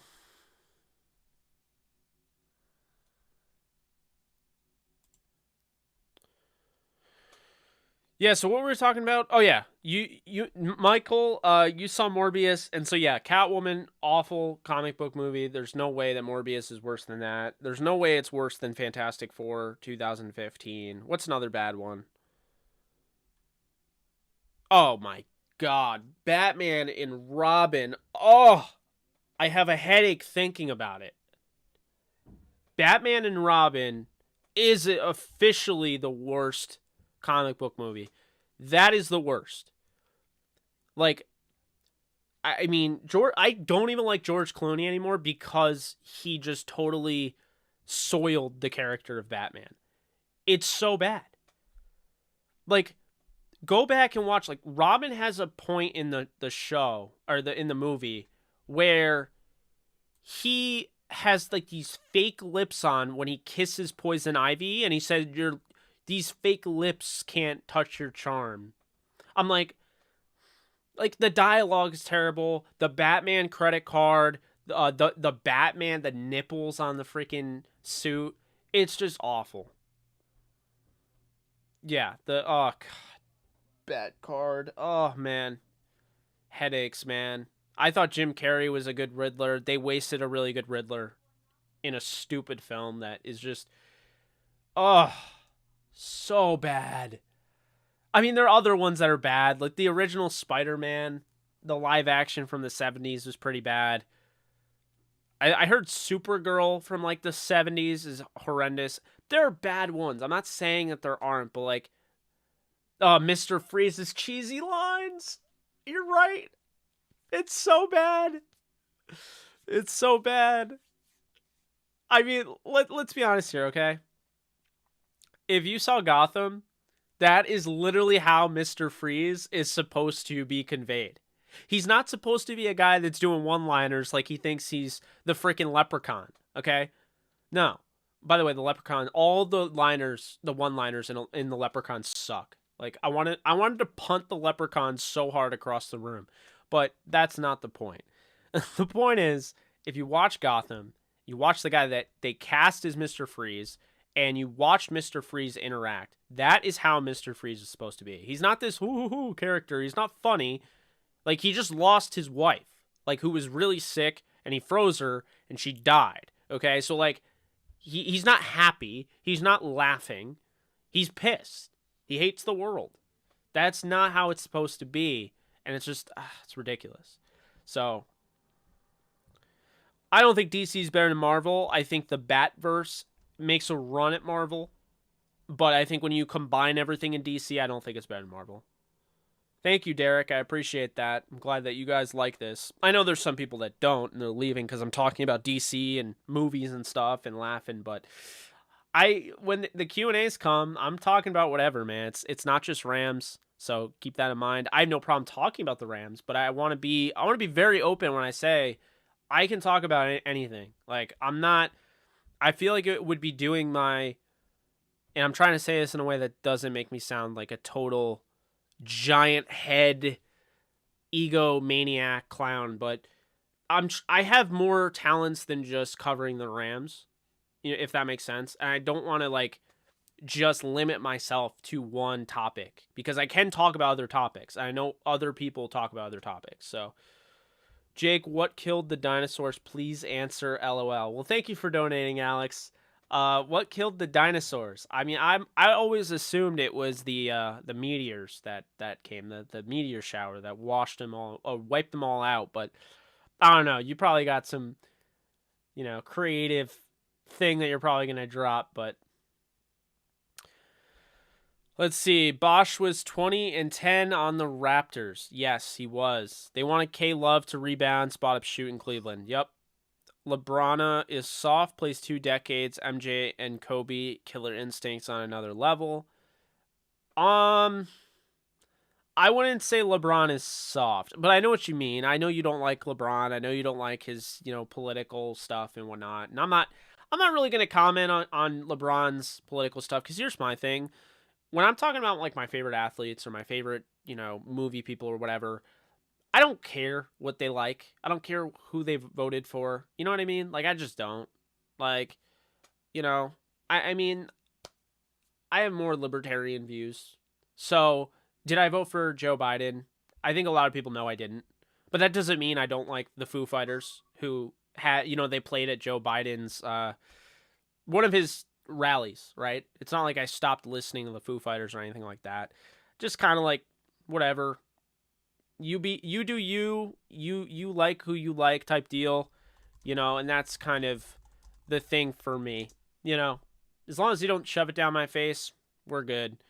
But that's what I'll say in regards to that. I don't really hold that against people because I mean people like different things, people have different backgrounds, people have different, and so that's why I don't hold that against LeBron. They all stuck their roles? Yes, they did. Did you see the Rams signed a punter? How does this change the draft? I don't think it does, the real GOAT. I think it's more likely it solidifies that they'll probably go after a guy like Stout in the 7th, or they'll just wait until the UDFA and sign a punter, but I don't think they're going to spend on a punter in the draft. All those motivational speeches helped the big 3 too. What vet pass rusher would you recommend the Rams go after and why? I don't think they should go after a pass rusher, period. The only guy that I think would be interesting because he wouldn't cost that much is Kamoko Torre, who is coming from Rutgers. He was drafted by the Colts. Funny story with Torre. The night before the draft, he came on my show and we did a live stream together. So we did a live podcast together. Torre was awesome. I'd like to see him on the Rams if they could get him cheap. I don't think he'd be overly expensive. So that's the veteran, but I mean, he's coming off his best year, 5.5 career, 5.5 is his career high for sacks. I think he can get more. He's a very talented pass rusher, has a good toolbox, just couldn't really stay healthy, but you added him to a rotation where you have all those guys. I think it might help. Yeah, absolutely. Peo. Take care, man. Jordan played 3 years of college over a year of basketball, but when you're going to keep calling him LeBron. Here we go. Fans never talk about that when making references to career stats. And, well, I mean, you're not wrong there, but, I mean, Jordan did also miss the final 7 years, so. Yep, LeBron isn't excluded from blame. 3-peat times 2, greater than 4 and 6. I mean, like I said, I think Jordan deserves a lot of credit, but I don't think it should be a negative necessarily that LeBron James, went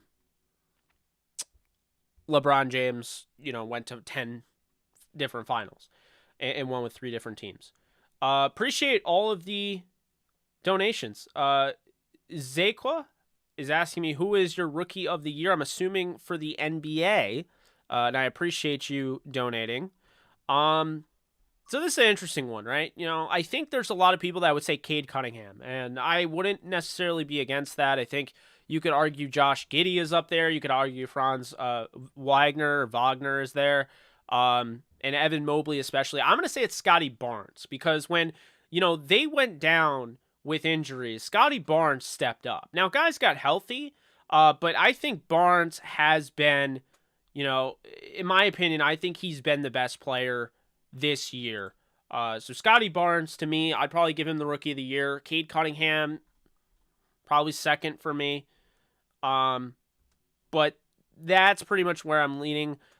Davion Mitchell is not going to win, but he is a hell of a player, and he's somebody that I'm definitely looking at moving forward.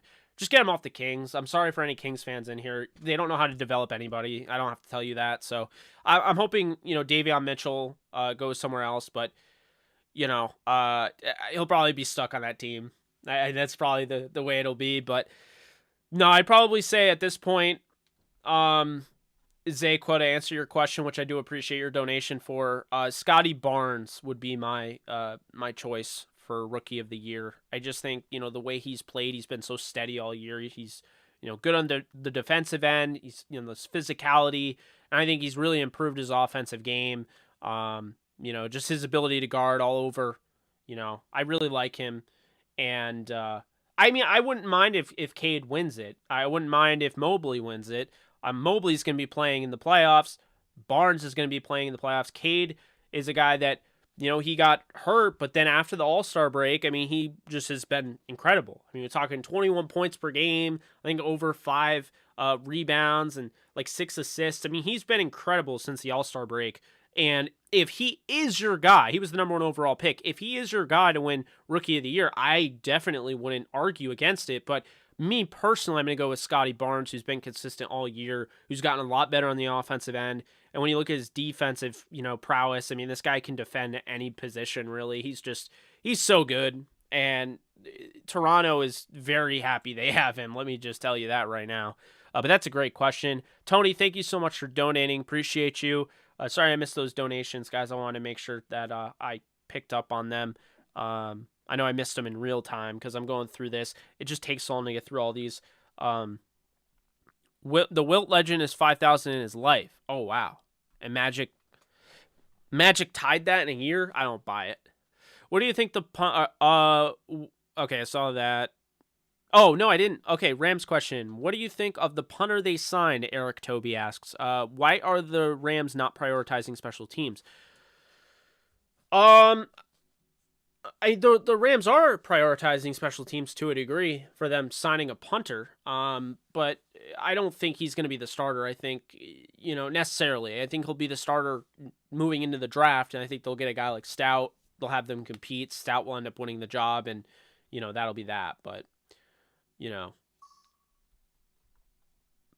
Plus, he jumps to conclusions on social issues, tweets opinion, then deletes it, then wrong, and never learns or addresses his mistakes. Soft, egotistical dude. Yeah, Michael, like I said, I don't hold that against him as a player. That doesn't change.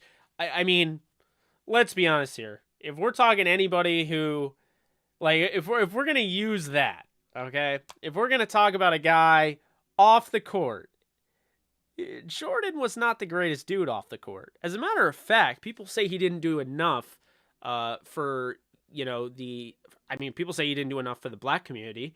And, with his platform, yes, obviously you have the marketability and you have, all the shoes he sold and everything. But, he had a gambling problem. And, what are the rumors? They said that, his father even got involved, and that's why, his father was, murdered or something. That's the thing. If we're going to go off the court, Jordan wasn't a saint either. That, what I'm saying, and I'm not saying LeBron. I don't even have an issue with LeBron's, tweets. I disagree with some of the stuff he says, but I don't think it makes him any less a better player. We're just talking about player-wise. So, that's kind of my thing. I don't look too much at off-the-court stuff when discussing who, the greatest basketball player of all time is. To me, LeBron James is the modern-day version of Magic Johnson with modern sports medicine and everything there. You're talking about a 6'8", 250-pound guy that can probably run a 4'6", 4'5", whatever, and he does it all. Passes, rebounds, shoots, fantastic scorer. I think he's the greatest. I really do. I thought for a while, it was between Magic and MJ, and I really think LeBron has passed them both. So that's what I would say there. Shannon Sharp says the same argument about Jordan. Good job, Jake. Thank you. I think I already answered that, but again, thank you. I think a punter competition is in play. I think you're right, Nolan. Do you think that the Rams are going to sign a free agent pass rusher? If so, who? I don't think they're going to. If they do, Torrey is who I would want. Showtime Lakers greater than the Jordan Bulls? Absolutely. Thing about MJ and Bron resumes are impressive in different ways. I agree with that. Get rid of LeBron now. Jordan never beat Larry Bird in the playoffs. Interesting. I'm glad someone spoke up about that. NBA is different from now than then. I agree with that. Get rid of Davis. Yes, Jake, but LeBron didn't even make the play-in game. I think I answered that earlier. Only one super team in Los Angeles. Yeah, I mean, I would argue right now, yeah. Unless, I mean, I'm sorry, guys. The Dodgers are absolutely loaded. They're a super team. Come on now. Let's be real. So there's two. There's the Rams and the Dodgers. Ernesto, thank you so much for becoming a member. Appreciate you. LeBron is soft for wanting to join other superstars instead of destroying them. I mean, that's just the culture of today's game, I guess, except for Damian Lillard, who just wants to sit there in Portland. I think if the Lakers trade for Simons, they get Anthony Simons, and they trade away LeBron. Simons and Nurkic, I'm all for it. Have LeBron go and win a championship in Portland. That would be really cool. I'd root for him. This man lived up to the hype. Remember the pressure he had coming out of high school? Exactly. That's actually a great point.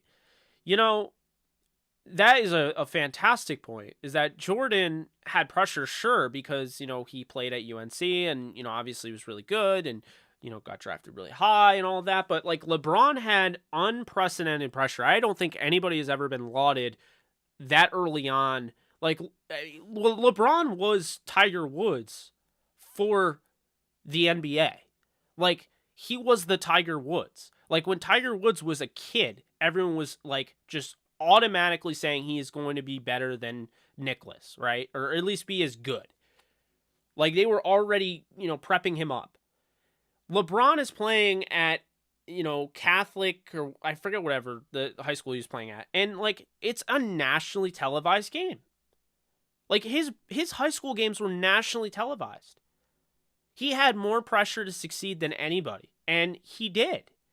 And instead of, you know, appreciating his greatness, it's all about kind of downplaying him. Downplaying what he's done. I don't necessarily agree with some of the stuff he says. And, I mean, I have been critical in the past of him. But it's been the little things. It's been different things. This guy has absolutely rung the bell. Answered the bell, so to speak. And he's been to 10 finals, guys. Like, a losing record or not, he's been to 10 finals and he's won a championship with 3 different teams, despite the fact he had more. I mean, he had so much on the line, so much pressure, and he totally stepped up and he took it. Does not get enough credit. He just doesn't. If they go after another pass rusher, I think it'll be in the draft. A Jimmy G comparison, yeah, that was earlier. The bus children disrespected the logo. Jerry West, we are going to get cursed. Might be right. Until 80 takes his off season seriously, I'll take him seriously when he does. Jerry West, the facts they disrespect Jerry West. I want anyone to win the NBA championship but the Warriors and Celtics. Hey there, glad you are here for us Rams fans. Thank you, guy. Appreciate it. Man, I might be learning Sixers only because I'm here.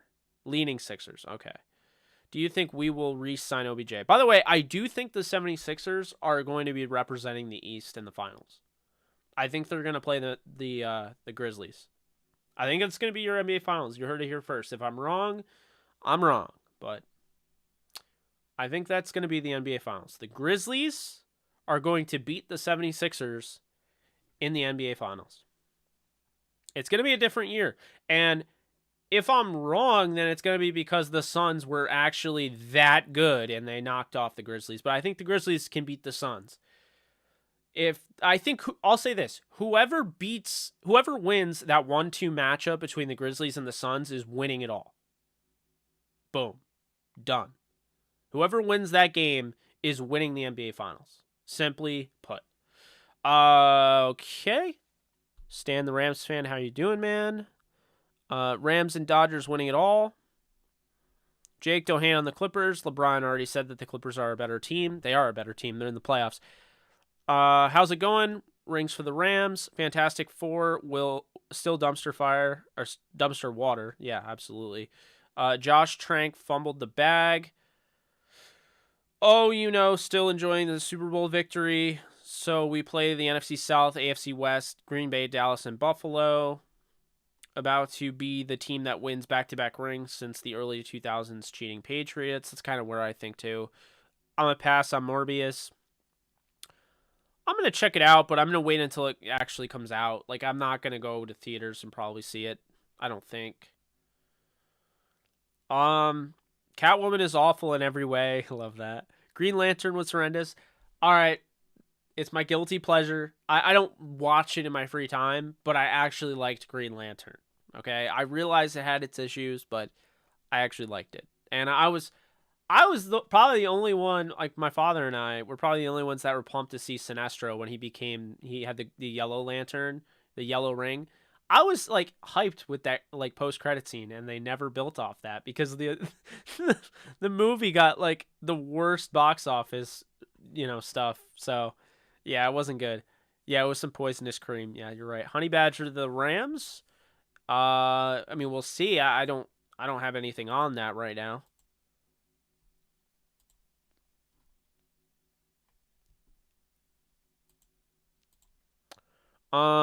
Yeah, I don't have anything on that.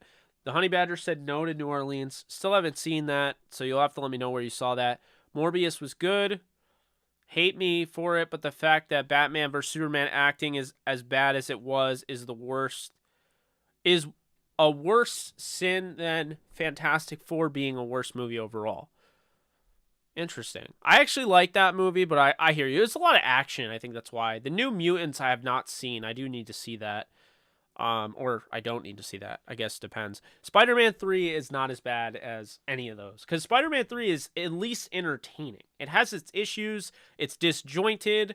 And really, let's just call it like it is. It has nothing to do with Sam Raimi. It has nothing to do with any of those guys. It's Sony. Sony took over and was like, you need to put in Venom. You need to put in this. You need to put in that.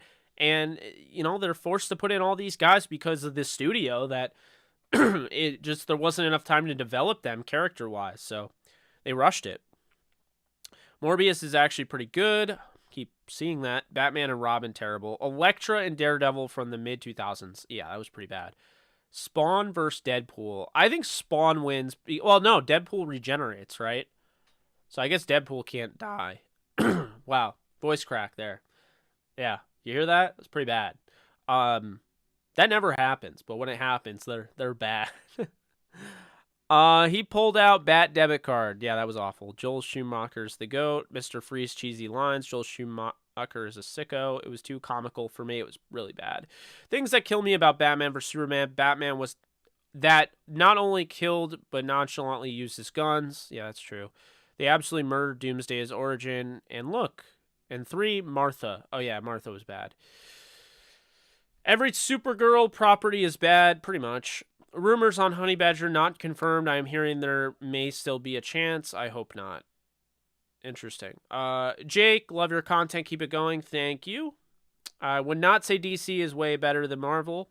Watch Titans on HBO Max. I thought it was good and I liked it. Something different and dark. I will. That is on my list. DC animations greater than DCEU. Yeah, I've heard that. I definitely need to get into those. I watched the old Justice League way back when, and I watched the animated Batman way back when, but I was so mad when I saw, okay, you guys can let me know if you watched it or not. If you guys watch Batman Beyond, they canceled Batman Beyond because people complained about how dark it was. Like that's the actual reason. It was inappropriate and too dark. Can you believe that? Like, how do you cancel? Like, it's so bad. Batman Beyond was awesome. I want a live action Batman Beyond, to be honest with you. But did you enjoy the new Batman? Yes, I very much liked the new Batman. It was fantastic. Loved it. He three-peated twice, for God's sake. Oh, we're still talking about Jordan. Rams, Dodgers, and Kings, NHL, all winning it all. I don't think the Kings are. I don't even know if the Kings get by Edmonton in the first round. Edmonton has no goalie whatsoever. I mean, you could argue Mikko Koskinen. He's got his moments where he can be something. Mike Smith is just completely lost it at this point. They're going to give up like 5 goals, but they can score like 7. So, yeah, I don't know, when I look at Edmonton, if they just went out and got a goalie like I've been saying for the last 2 years, they would win it all. They literally will score without, Draisaitl, McDavid, and then you add Evander Kane, regardless of what you feel about him. Ryan Nugent-Hopkins. I mean, they have, some guys. They got Zach Hyman as well in the offseason.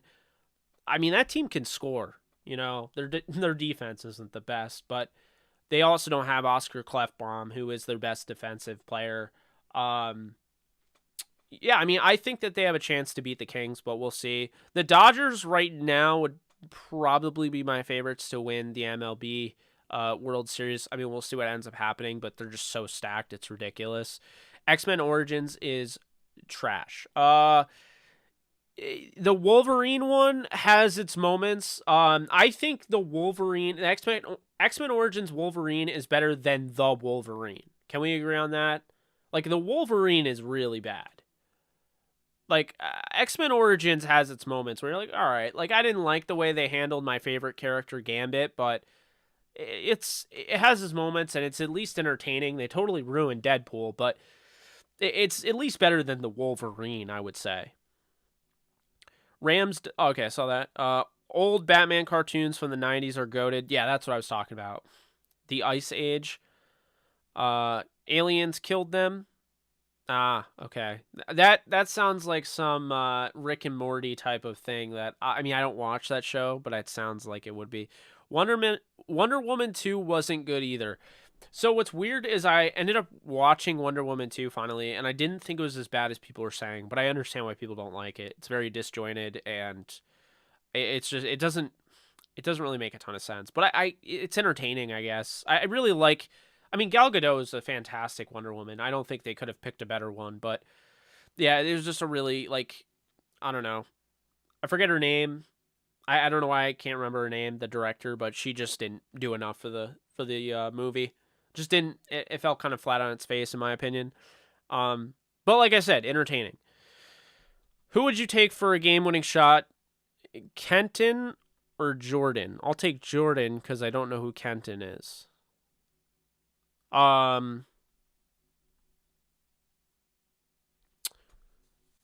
Please give your opinion, Jake. Yeah, I don't know who Kenton is. He basically... Okay. Do you think the Rams are going after Honey Badger? I think that they're interested. I think Honey Badger's interested, but I wouldn't say they're actively pursuing. I think that they're just going through the motions. Let's see here. Yes, Nolan. Rest in peace, T. Hawkins. I loved Taylor Hawkins, man. I just saw Foo Fighters last year, so that was just that was tough to go through. Was supposed to see them at Saratoga Performing Arts Center over the summer, so had tickets and everything. Just real tough stuff there. I don't know if Foo Fighters will be back. I hope they do continue. They're gonna need a long time. Dave needed a long time when he lost Kurt Cobain. He's gonna need a long time to grieve over losing Taylor. The cartoon version of Batman, Super Friends, G.I. Joe, Superman, Transformers were so much better than the movie version. I think the Batman movies are fantastic, so I don't know if I could say much better. I like the G.I. Joe movies. I don't know why they had to kill off Channing Tatum's character. I do, because The Rock is in literally every franchise, but Superman, I never liked Superman as a character, but Henry Cavill makes him somewhat likable. Transformers, I like the movies, but they get a little crazy after a while. Um, and I don't think there's a Super Friends movie, but the Justice League. So yeah, I mean, Super Bowl 56 champions. You're gonna be on Ronbo later. What's Ronbo? What team will be the latest, or I don't even know what I'm saying. What team will be the toughest outing for the Rams? Probably the Bills. Motley Crue and GNR, greatest LA bands. Wonder Woman 1984 irritated me. Yeah, I think that's fair. There were times where I'm like, all right.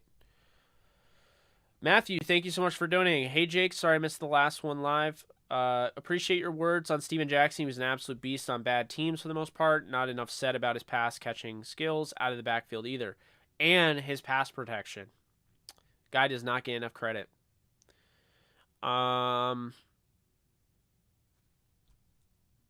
Tired of seeing Rams fans justify a punter in the 3rd or 4th round. So am I. Marvel movies are better. However, DC has better animated movies. That I believe, based on what I've seen. Transformers 86 movie, fire. All right, what I'll say, though, is the best animated TV show is Spider-Man. The 90s Spider-Man is undefeated. I think they literally cover every single character in the Spider-Verse, and it is just incredible. They literally have the multiverse in there. They had Dormammu, Doctor Strange, the X-Men, the Fantastic Four. I mean, I've talked about it on here before, but like, I don't think anything compares to how far ahead. They only had 22 minutes per episode, and they just made an incredible season, a set of series, with that. I just thought it was so good. It was really good. I watched it recently, and it holds up. It really does. Ready to go, maybe, love. Okay, let's see. Jordan is better than LeBron. He is smaller, better record. I disagree. I mean, he is smaller, but is Zion a bust? I wouldn't say he's a bust because, I mean, this guy could come back next year and never get hurt again, and he would be great. But he's getting there where you're like, I'm going to need you to start contributing. There's rumors he could play in the playoffs. We'll see if those are true and if he does. My Tar Heels lost the other day. I'm sorry, Bowserzilla.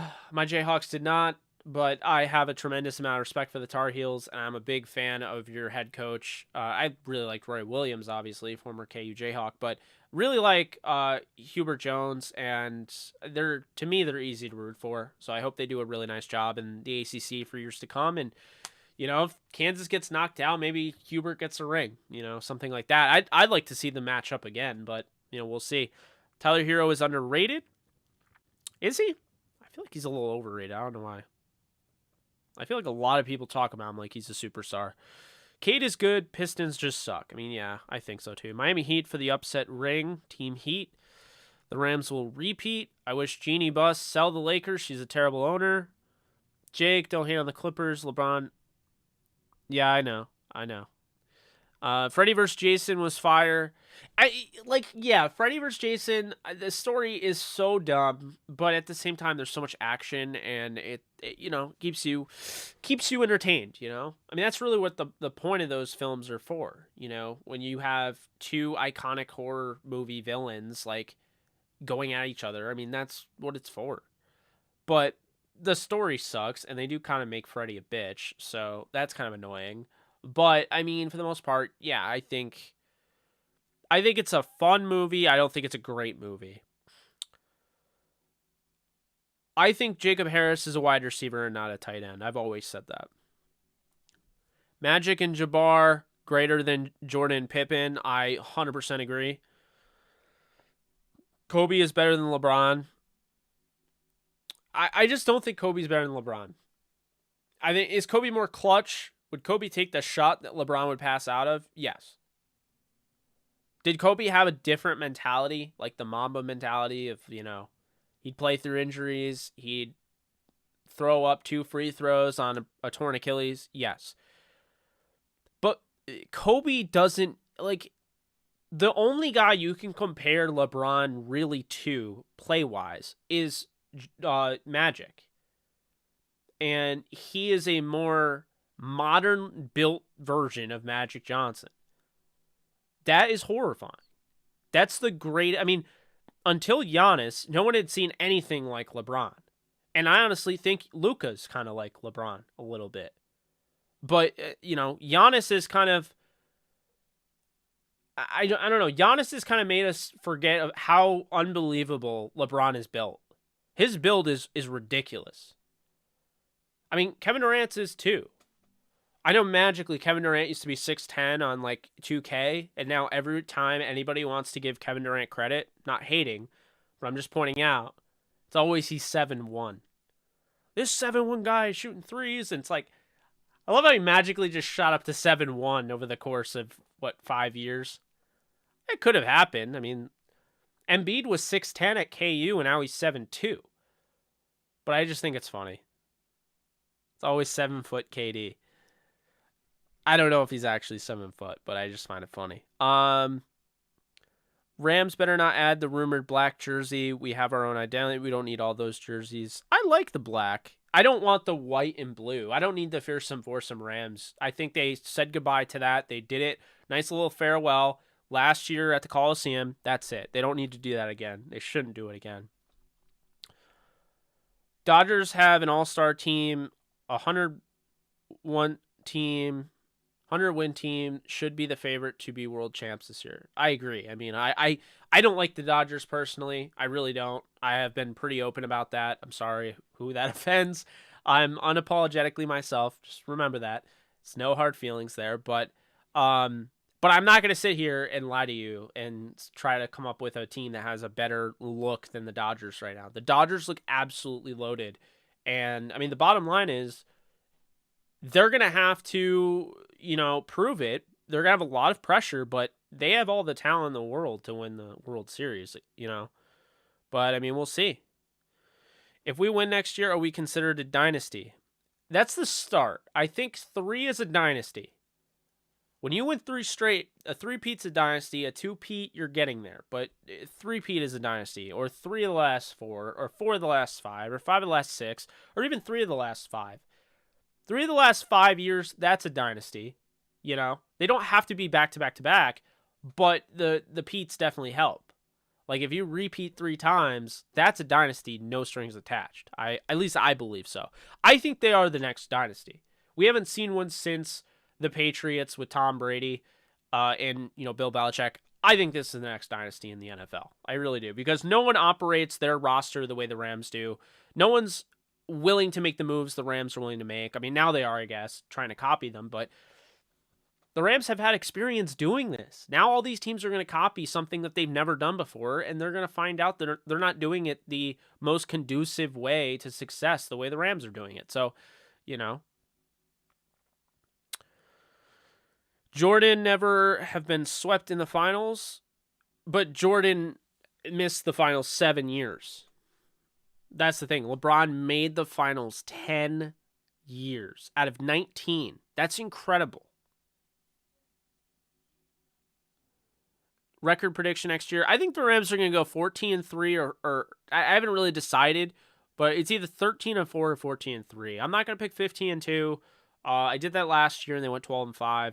So I'm going to say 14-3. I'm feeling pretty good about right now, and that will be enough to win the NFC, I think. Chris Paul too hungry to not win it all. Yeah, I could definitely see that. Jordan never quit on his team like LeBron did when he faced the Mavericks. Jordan did go and play baseball, though. Let's not forget about that. 76ers not beating my Heat. We'll see. Serena Williams is the GOAT of all GOATs. Serena's up there, but the GOAT of all GOATs is by far Wayne Gretzky. I mean, Wayne Gretzky is so much better than everyone else in his collective sport. There's not an argument about who the GOAT is. Unless you're a Boston fan that's delusional and wants to say that Bobby Orr is. Bobby Orr is great. Bobby Orr is a great defensive and probably the best defensive, hockey player ever. That doesn't make him better than Gretzky, who has, Gretzky has more goals than the next guy has. It's ridiculous. Points. It's just, Absolutely ridiculous for a guy that wasn't necessarily considered a goal scorer. He leads all time in goals. He's honestly very similar to LeBron. But the problem with LeBron is that we can have this argument. Is LeBron better than Jordan? Is Jordan better than LeBron? Is Kobe in there? You know? Is Kareem? Is Will? Is Magic? Like, all these guys, even Bill Russell gets brought up because of the 11 titles. There's an argument there. There's an argument in baseball. No one knows who the GOAT is in baseball. I mean, to be honest with you, I would argue Barry Bonds, but everyone would flip out if I said that. So, Barry Bonds, Ted Williams, Lou Gehrig, Babe Ruth, Willie Mays. I mean, Willie Mays might actually be the greatest ever because from a defensive standpoint, a pure hitter standpoint, power, he just had it all. But, I mean, think about it. Like, the greatest of all time for baseball, it's hard. There are pitchers that I didn't mention, Walter Johnson, Cy Young. I think that's the issue there, is that you can argue basketball, you can argue baseball, you can argue football. Regardless of what anyone says about Brady being the GOAT, you can argue that he's not the GOAT. It really depends on what you're talking about. Like, you could say Rodgers is more talented. You could say Dan Marino is the most talented. You could say Joe Montana still, because it was 5 straight. Like, if you're going with that argument, you're going with the Jordan argument. But the bottom line is, like, Jerry Rice is the most dominant player in the history of the game, based on his statistical output. And it's an argument. So football is an argument. Hockey is not an argument. Gretzky is by far the best player in his collective sport. Tiger Woods is not the best golfer necessarily. It's him or Jack Nicklaus. So that's not, that's an argument. That's not guaranteed. When you get into the GOAT of the GOAT, Serena's in that conversation for sure. Gretzky, in my opinion, is definitely in that conversation. Roger Federer, Michael Phelps. I mean, those are the people that I tend to look at. Football, argument. Basketball, argument. Hockey, no argument. So, let's see. Totally just refreshed when I didn't want to refresh. Okay. Batman Beyond was great. It was. I want a live action Batman Beyond. Cardinals winning it all this year. I think Angels are going to surprise everyone this year. Bullpen got solid and their hitting is on point. I hope so. I root for them. I like them. I'd love to see Ohtani do something. We'll see. Wonder Woman 2 felt like it was edited by a trailer company. It did, actually. Yeah, I thought Wonder Woman 2 was good, but it had a lot of flaws. It was Patty Jenkins who was directing it. That's what I was trying to think of earlier. Who would take DK Metcalf? Who would you take, DK Metcalf or OBJ? I love OBJ to death, but I'm going to take Metcalf, who's the younger receiver, But, I mean, OBJ is the more realistic one if you're talking about the Rams. So, I mean, I wouldn't... You're not getting DK Metcalf from Seattle, but... Transformers Armada was the fire. Original Batman with Michael Keaton will always be my favorite. It's very good. It's astronomically better than Batman and Robin. I don't know if it's better than the Christopher Nolan or Matt Reeves Batman. I think those are the two best, in my opinion. And I understand, Jake, you're young. Of course you think that the newer ones are better. But I actually respect older films. Like, to me, the 74, Texas Chainsaw is one of the greatest horror films ever made. Halloween. I mean, 78 Halloween.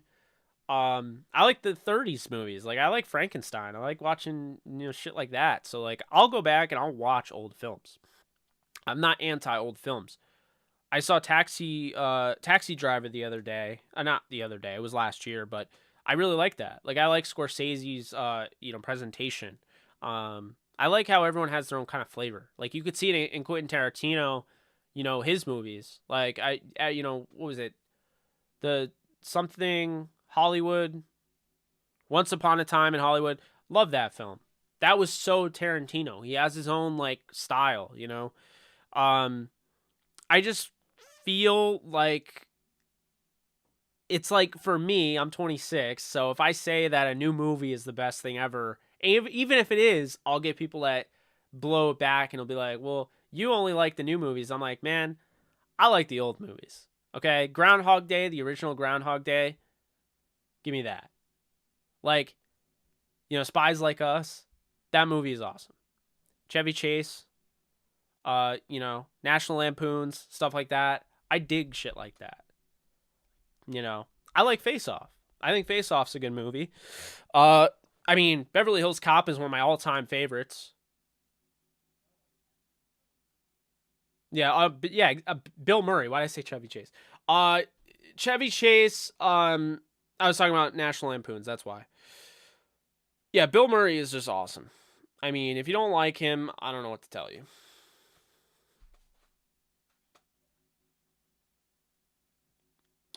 Yeah, I just feel like, at the end of the day, there's so many old films that are so great, and then there's so many that are just duds. But there's a lot of good old films and a lot of bad new films. And I think that I've found that I do a good job of like, there's a good mix of ones that I can enjoy back in the day and, enjoy now. And yeah, I mean, does the CGI get to be a little too much? Absolutely. But I think with horror, the reason I love horror so much is because they've kind of, first off, anyone making a horror film in this day and age is a diehard horror fan, which I love. It's not like, for instance, like everyone knows, like Lil Wayne is like a huge fan of like playing the guitar. Like he likes rock, but he doesn't perform rock because he doesn't look at himself as a rock artist. He feels like he's better fit for rap and hip hop. So because of that, you're getting a guy that feels like he has more passion for this, but he's better at this. With horror movies, you're getting the passion and you're getting what they're good at. So you're getting a bunch of people that love the films, are diehard fans of the films, and are good at making the films. And that's the thing. When you look at the new Halloween series, that's why they're hitting it on the head. It's a bunch of people that really care about Halloween and they want to make do with it. And they want to do it the right way. They want to, pretty much honor the fan base. And that's the cool thing. And instantly you'll notice when, it's 2022 and a horror movie director refuses to use too much CGI and is going to go with more practical effects in 2022, that's all you need to know. It'll take longer for you to make the movie. It'll take longer for you to have, the practical effects. And it's more of a pain in the ass, but that is what, like, they know the difference. They know horror fans like me will prefer the practical effects more than the CGI BS that they could do. And I mean, we've seen like dumb CGI. I mean, like, let's look at what Texas Chainsaw, or not Texas Chainsaw. Why did I even say that? I love Texas Chainsaw. No, it's My Bloody Valentine 3D. Remember that when they remade that? My Bloody Valentine is just full of CGI and it looks bad. The original one is a classic, but this one, like, it's just bad, So that's why I'm a big fan of that, and I think a lot of directors and people that are into things like that, they really care. They go through, they pick through their thing like with a fine tooth comb because they want to make sure everything is authentic to how they know that the audience will appreciate it to be, and I think that's what I really like about that.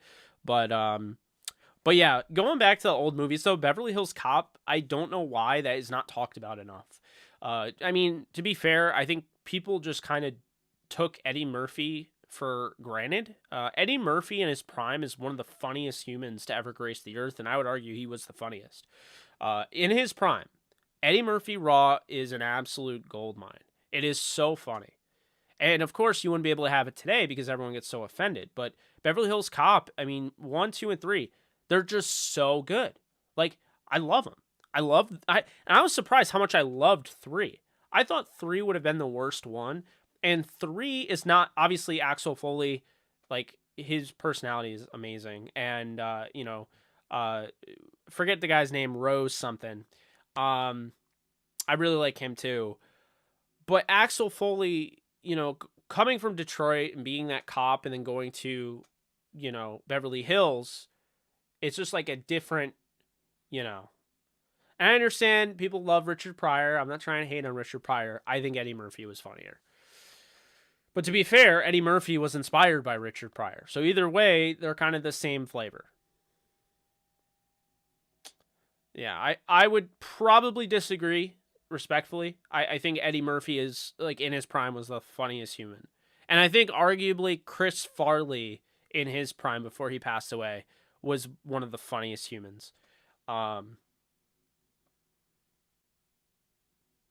Yeah, that's what I'll say about that. But I mean, I respect Richard Pryor a ton. I mean, his stuff is gold, and it led to Eddie Murphy. So we wouldn't have anything Eddie Murphy did without Richard Pryor, who he absolutely adored. That was his idol. Jake, what did you think about Von Miller vlog showing his convo with McVay, saying he would have taken less money? Also sounds like he and his dad think Allen is better than Stafford. Just a weird thing. I personally, if I was Von, I would not have done that. And I'll just say this right now. If anybody has any issue with fans complaining about, Von leaving, I mean, fans have every right to complain. Just because he won a Super Bowl does not take away the fact that the Rams traded for him. Okay, so the Rams traded for him. He didn't sign there. He didn't choose to go to the Rams. He was traded there. Now, I understand the business. I understand. I'm just trying to play devil's advocate here and trying to explain that both sides are fine. Because Rams fans realize that he never chose the Rams. When he decided to play in Buffalo, that was him saying he didn't care to play for the Rams. He didn't choose to be traded to the Rams. He wanted to stay with the Broncos. They see in his bio the whole year, Denver Broncos. They don't see the Rams still in there. They see the Denver Broncos are still in there. Now he's a Buffalo Bill. He signed that long-term contract, and fans are a little pissed. But they have a reason to be mad in that regard, okay? Like, at least, respect him. Don't, trash him or anything like that. But yeah, if you're upset, I get that, right? You kind of let him on. You kind of had, you left off the impression during the parade that you were going to come back and run it back, and you didn't. So, yeah, you're going to have some, negative repercussions because of that. But then it gets worse because, like you're saying, Dingus, this vlog that comes out and saying he would have taken less money with McVay, I don't even think he knows what he's saying. It was not a good look, to be honest with you. And yeah, I think there's a reason why fans have an issue with that. And I'll be honest with you, I'm kind of every time I look for a picture for some sort of post or something for the Super Bowl, and I appreciate everything Von Miller brought to the Rams. I think he made them better long term because I think his presence in there elevated other guys that I think they'll be able to use some of the things they learned from him in the future.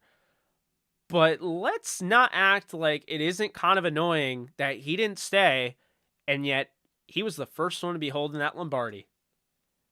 There are pictures all over of him holding the Lombardi, hoisting it up there, and he left, That's the thing.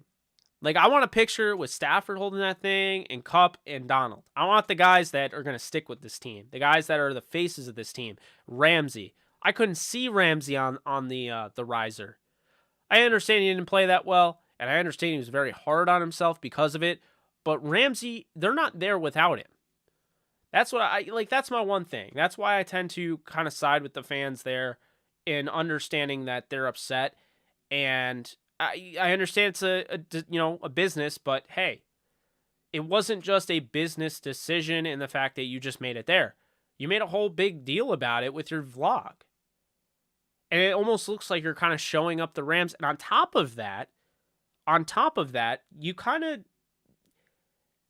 you talk about loving the Broncos so much, you kind of got the hopes up for the Denver Broncos fans for no reason. I mean, it looked like they were never going to sign him. He was never going to go there, and they kind of just strung them along for no reason. I don't know.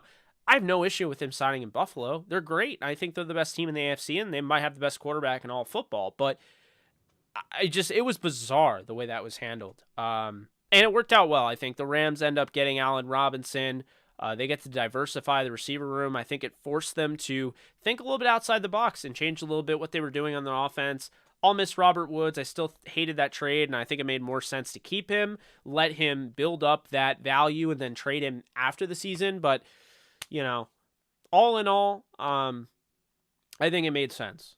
Like it worked out for the Rams, and I understand why people are upset. I can't stand what I can't stand is like obviously it's not grieving, right? But it's like telling a fan how to react to a certain thing is like telling somebody how to grieve in a way. Like I lost somebody and now you're telling me, "Well, you can't cry." No, you can't cry. Like that's not fair. Or you can't be depressed. Just like with like with fans. Like you can't be upset at Von Miller. They won a Super Bowl. Or my favorite, he won a Super Bowl for them. Guys, Von Miller was incredible down the stretch, but I still think the Rams win the Super Bowl if that's Justin Hollins getting those snaps. It may not have been as flashy, it may not have has been as fun, but Justin Hollins isn't a slouch. He's a darn good football player. Like I don't think that is kind of registering with people. Like he's a good football player. That's probably the reason why the Rams didn't go out and get another pass rusher immediately after Von Miller was gone. So keep that in mind. But he didn't win the Super Bowl for the Rams. He helped win a Super Bowl. He was part of a team. He didn't come in and play quarterback. He played edge. He was a pass rusher and a run defender. He wasn't throwing the ball. He wasn't the head of the team. I understand why people are upset. Let them be upset. It's totally fine. Everyone has their way of going about things, and when you spend money on the number 40 jersey, which by the way he got his blessings from the legendary Elroy Crazy Legs Hirsch family to wear. To ask to wear that prestigious number, bring that out of retirement. At least they won a Super Bowl, but it kind of sucks that it's going to be gone. And I really, I don't know, something doesn't sit right about the way Von carried himself throughout the process. I think and I understand it's the first time he went through free agency. He had been extended a lot. I get it, but I understand why fans are upset. They have every right to be. Just saying. Respect the fact he made a decision. Great. But understand that no decision is ever going to be 100% fail-proof, right? You're going to get people that have an issue. And I think you just have to let people have that issue. Anyway. Kobe is not better than Braun. Just stop. I agree. But I do think Kobe deserves to be in the conversation. I don't think he's better than LeBron either. But they're different types of players. Andrew, what's up? Sorry if you answered this already, but have you seen the new Batman? Did you like it better than Christian Bale movies? I did see the new Batman. It's different than the Christian Bale movies, but I did like it a lot. I would say I think he played Batman better than Christian Bale did. I think Christian Bale played Bruce Wayne better than Robert Pattinson did. But he also didn't really get a chance to play Bruce Wayne, really. He was really Batman the full time. So I can't really hate him too much, if that makes sense. If Josh Allen was better than Stafford, he would have won the Super Bowl. Patrick Mahomes is Josh Allen's daddy.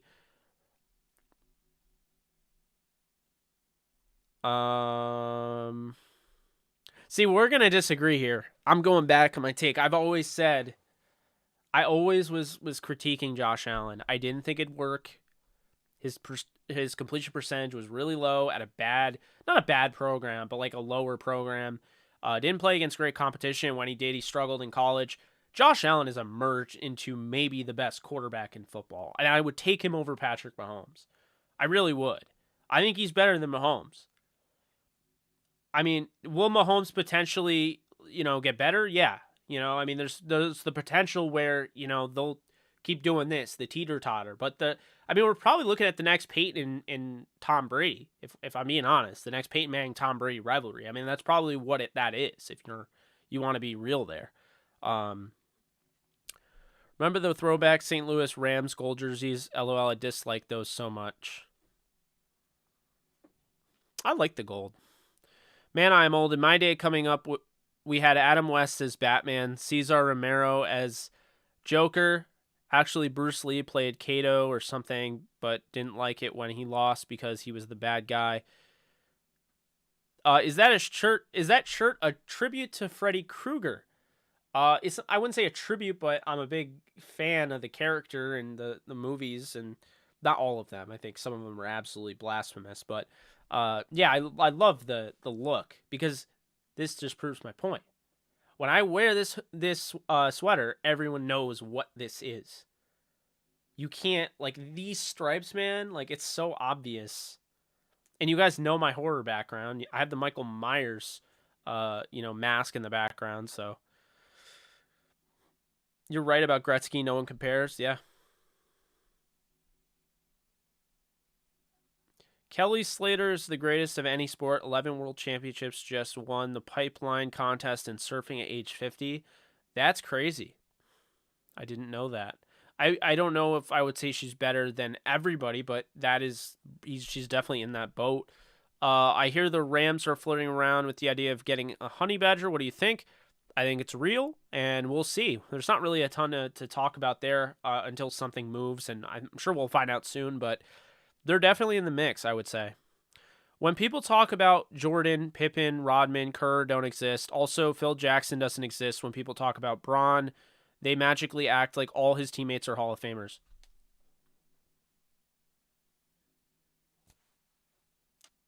Mic drop, Alex. Mic drop. I agree. 100%. 100%. After seeing more Doctor Strange trailers and clips, I think it might be better and have more surprises than the new Spider-Man.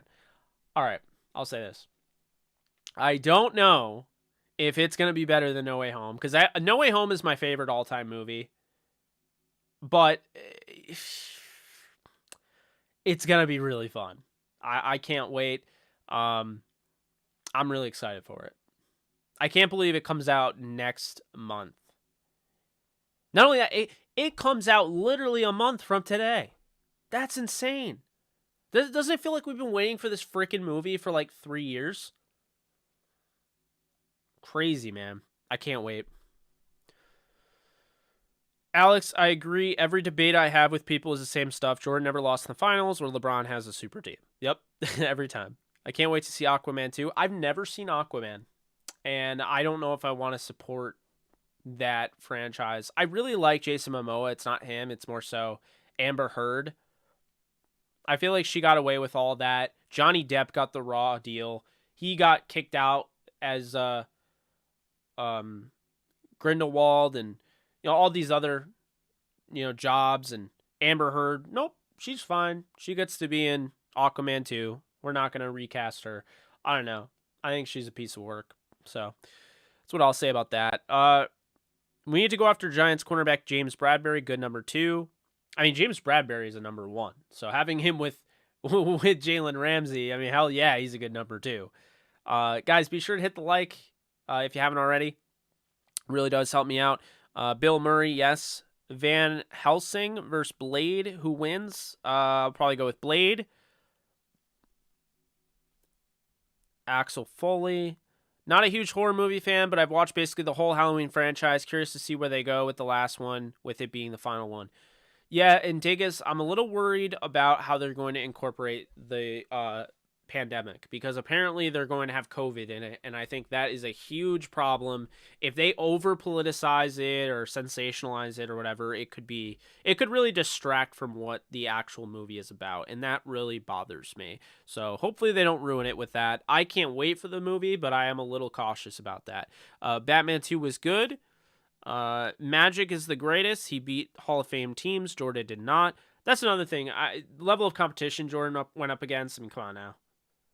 I don't think he ever beat the Bad Boy Pistons. Maybe he did, but I don't know. Best Tarantino film? I'm not going to lie. I think it's Once Upon a Time in Hollywood. That film is amazing. I love that movie so much. I love that comparison, Jake. LOL, Wayne even tried to make a rock album. Yeah, absolutely. I respect him, but, Pulp Fiction, I mean, that's a classic. People are skipping casuals on MJ. That's true. Jake, what is your favorite movie? Mine is The Outlaw, Jose Wales. Sin City, I think, was the name, is a close second. My favorite movie is, it was The Dark Knight and Beverly Hills Cop. They were like tied. I think The Dark Knight is second, and No Way Home actually became my first. Say what you will about comic book films.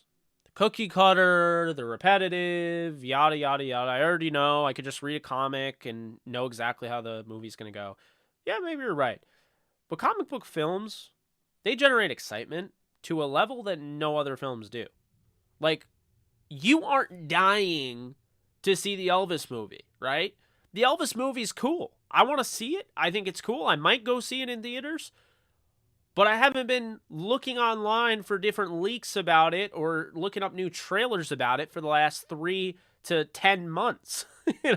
I mean, the Spider-Man No Way Home hype just shows that comic book movies, when done correctly, can absolutely be astronomically better than anything else. They can be way more exciting. They can pump you up. And that's why, for me, it's not a surprise my 2 favorite films all time are 2 comic book films. Reason for No Way Home. First off, you probably already know by now. I'm not really spoiling it because the movie's been out for a while, but all the Spider-Man are back except for Miles Morales. He'll be back. He'll be in probably soon, I'd imagine. The second thing, okay, I love the story. They took New Day or whatever the Spider-Man comic was, and they made it like way better. I like the idea of it. I like how it ties into the multiverse. I like how it ties into Loki.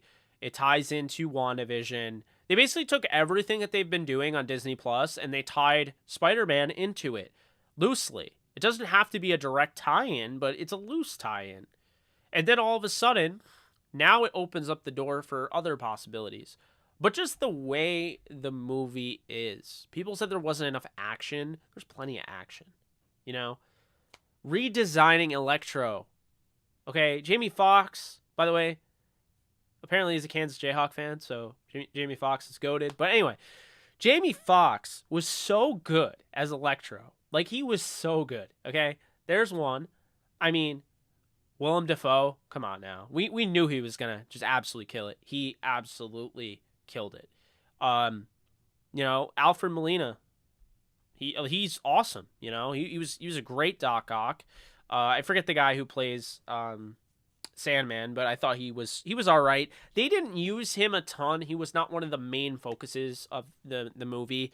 So I do get that. But Toby, Andrew, Tom, they just had this chemistry right from the get-go when they started, working together. You could see it. It was just such a good film, man. Such a good film. The ending is great. It's just awesome. I really enjoy it. I really like the things they did with it. People are like, it wasn't the Sinister Six. They didn't have a 6th member. Mysterio didn't come back. Yada, yada, yada. That's fine. Okay. Like, who cares? Like, Mysterio didn't come back. All right, whatever. Maybe he'll come back some other time. I don't know. Maybe they don't bring him back. It's fine. I don't really care. I like the way they did it, and that's why it was my favorite. But number 2 is Dark Knight, because The Dark Knight was like a dark film, comic book, but it was also like Christopher Nolan made that like Scorsese-esque. Like, he had little things, little nuance, like with his like, as far as how he was filming it. I mean, let's not forget those crazy scenes, the Why So Serious scene, which is just unbelievable and went absolutely viral and everyone loved it. I mean, Joker, rest in peace, Heath Ledger, was so good. He steals the show, but let's not forget, I mean, Christian Bale was Patrick Bateman in American Psycho, so he can act too.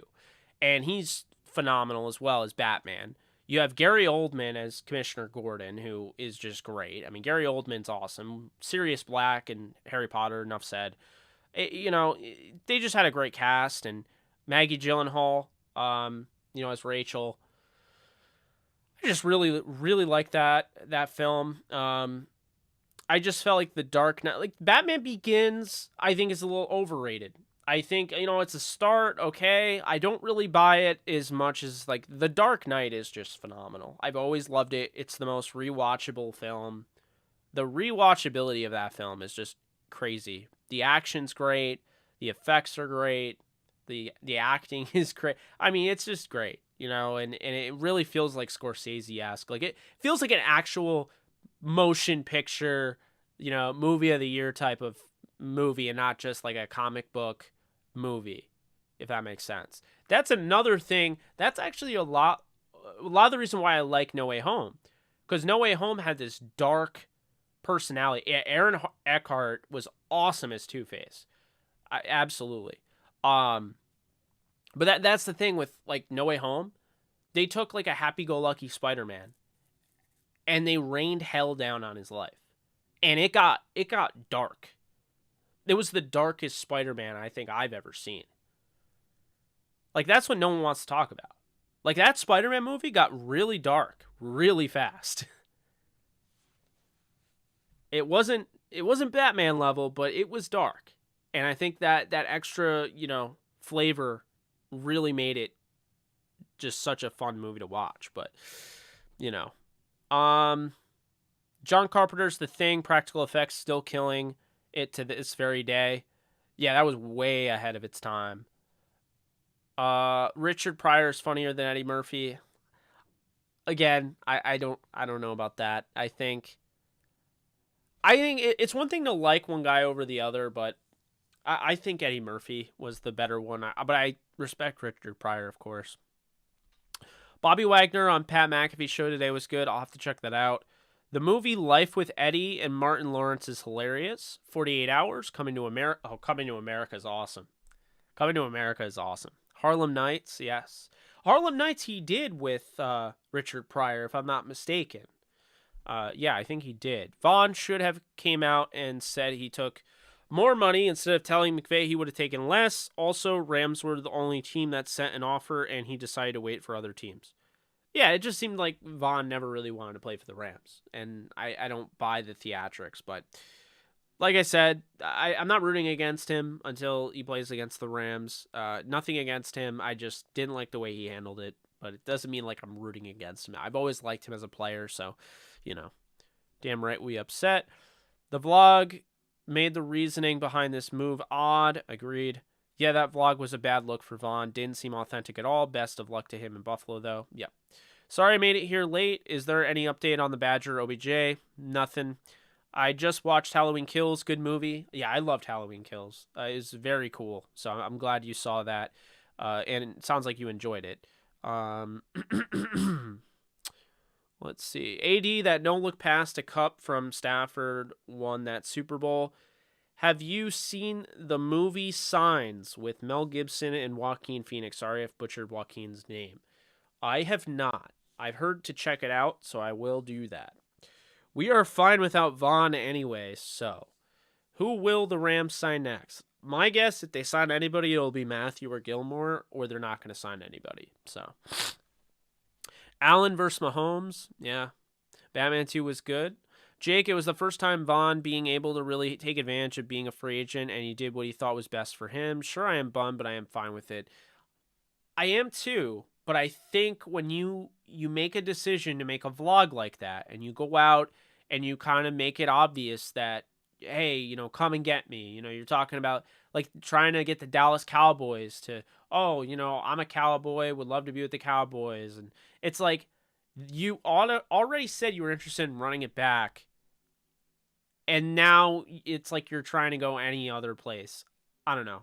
Here's what I think. I think Vaughn wanted a last big paycheck. And I think Vaughn wanted to play for another team and be a guy like LeBron.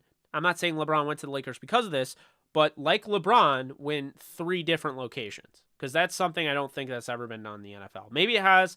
I don't know. You guys let me know if anybody's done that. But if Vaughn's trying to win 3 Super Bowls in 3 different locations, that's on him. That's his feat. That'd be really impressive, I think. I was disappointed with Morbius. Bobby Wagner said he's working on black uniforms for us. Would definitely love to see us in a few more colorways. Yeah, I mean, yellow and black, I think, are the only ones that I'm really interested in at that point. What did you think about the Batman League of Shadows? I liked it. What about you? I don't think was it animated because I don't think I ever saw it. I liked the League of Shadows in Gotham. I thought they could have expanded a little bit on it, but I thought it was still a good storyline. But I haven't seen that one that you're talking about. MJ beat the Pistons. That's when the bad boys left court without shaking hands. Okay, he did. Okay. Yes, Jordan did beat the bad boy Pistons to get his first finals. Jake, what's one underrated DC or Marvel superhero would you want to see in a live action movie? Great question. I'd really like to see Green Arrow, right? Arrow had a really nice run on TV, CW, and those CW shows, I mean, let's be honest, they look like so tacky, and at times, like, they remind me of the Power Rangers I used to watch when I was a little kid, Lightspeed Rescue and Time Force and things like that. But what I will say is that Arrow never felt that way to me. Arrow never felt, and I never finished it, but Arrow never really felt like a tacky show. Arrow covered Ra's al Ghul. Arrow covered, I believe, the multiverse. So I don't know. Arrow is cool. I would like to see an Arrow show, or an Arrow movie, with the same guy that played Oliver Queen, who is a Rams fan, by the way. Whose name is escaping me. But you guys can probably put that in the comments section. When I'm talking, sometimes I forget who I'm talking about. Forget who I'm talking about, but I forget the name. I almost, what was it? Robbie, that's his brother, and then I'll get me to it. It's Robbie something. Robbie, I don't know. Anyway, but I'd like to see him reprise his role as Green Arrow, and I'd like to see a Green Arrow movie on the DC side. But I'll give you a Marvel one as well, because that's a great question, Dingus. On the Marvel side of things, I will say I would like to see Gambit. Channing Tatum wanted that project so much, I would totally be okay with Channing Tatum getting his wish. He spent so much time trying to get that project rolling, and they ended up tabling it. I wouldn't mind a Gambit film with Channing Tatum. Give him an opportunity. I understand he's not the perfect casting, but it goes back to what we were saying, guys. I don't want, maybe, yes, but not Robbie Amell. Stephen Amell. Thank you. I knew as soon as you said Robbie, I could, yeah, exactly. It's Stephen Amell. But going back to what I'm saying about Gambit, it's the same thing I was saying about the horror movies. You could have Martin Scorsese and a horror film come right into his lap. I want the horror director that watched all those horror films, that is obsessed with horror, and that is willing to basically give out every inch of love for the horror genre to the community. I'd prefer that over having Scorsese direct. Even though Scorsese's probably the better director, he's not better for that scenario. And that's the thing. You could probably get a better casting opportunity for, what Gambit is as a character. But to me, you just can't find a guy that likes Gambit as much as Channing Tatum. This guy focused 4 or 5 years trying to get this movie off the ground. I got to give him credit. He really loved Gambit. And if anybody's going to play Gambit, it should be Channing Tatum, because he proved how much he really loved that character. I believe that guy would put in his all and make it better than, say, a better, cast, opportunity, cast it. Like, I think his love for the character would shine through his part and would be better than having a guy that might be a better casting choice anyway. Because Gambit wasn't like a hunk, he wasn't like thick or anything like that. He was kind of a ladies' man in the X-Men series, but he wasn't like jacked the way Channing Tatum is. But, all right. That's a great question. Love that one. Best raw shooter was Larry Bird. Best shite talker too. I'm waiting for Oppenheimer. Yeah, Nolan, I heard you're in Oppenheimer. Who's not in that film, bro? Who's not in that film? Like, Christopher Nolan took everybody that's ever been in any film with him and brought them, and then he took everybody that's ever been in any like good film in the last 5 years and brought them in. The only one that's not in that film, I believe, is Tom Holland. I think everyone is literally in that film. Am I wrong? Oppenheimer has like everybody in that film. Stephen Amell is not in that film. That's probably the only person on planet Earth who's not in the film. I'm probably in the film somehow. Nolan, most of the people in this comment section are in that film. That cast is I mean, it's the biggest cast I think I've ever seen. I joke every time I go on Twitter. There's a new person being cast in Oppenheimer. Every time. It never fails.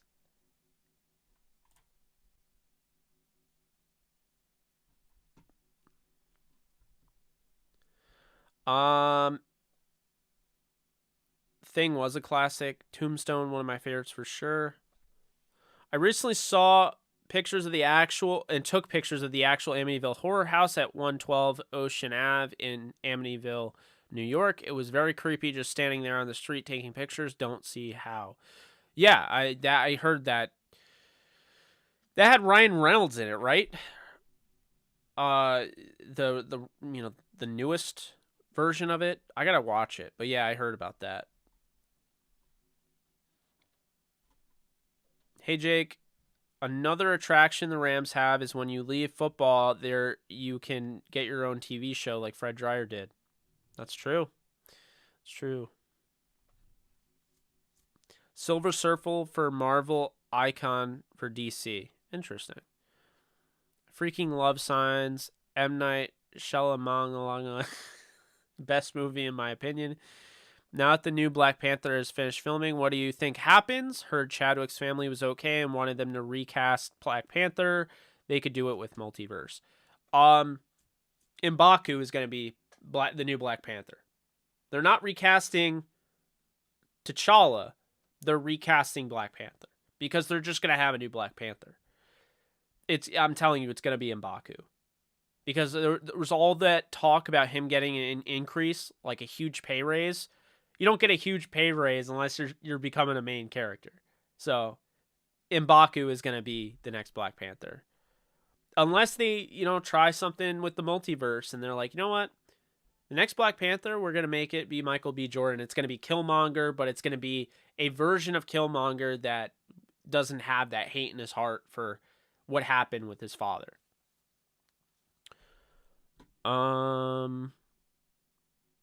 You're definitely in the Oppenheimer ending credit scene. That's funny. Blade with Wesley Snipes saved Marvel. It's true. And those Blade films do not get enough credit. Wesley Snipes' biggest issue, from what I've read, is that he was a pain to work with. I've read this about multiple actors. I read it about The Flash's actor, Ezra. I forget his name. I just saw his name, Ezra, like something. Ezra. I'm losing my mind.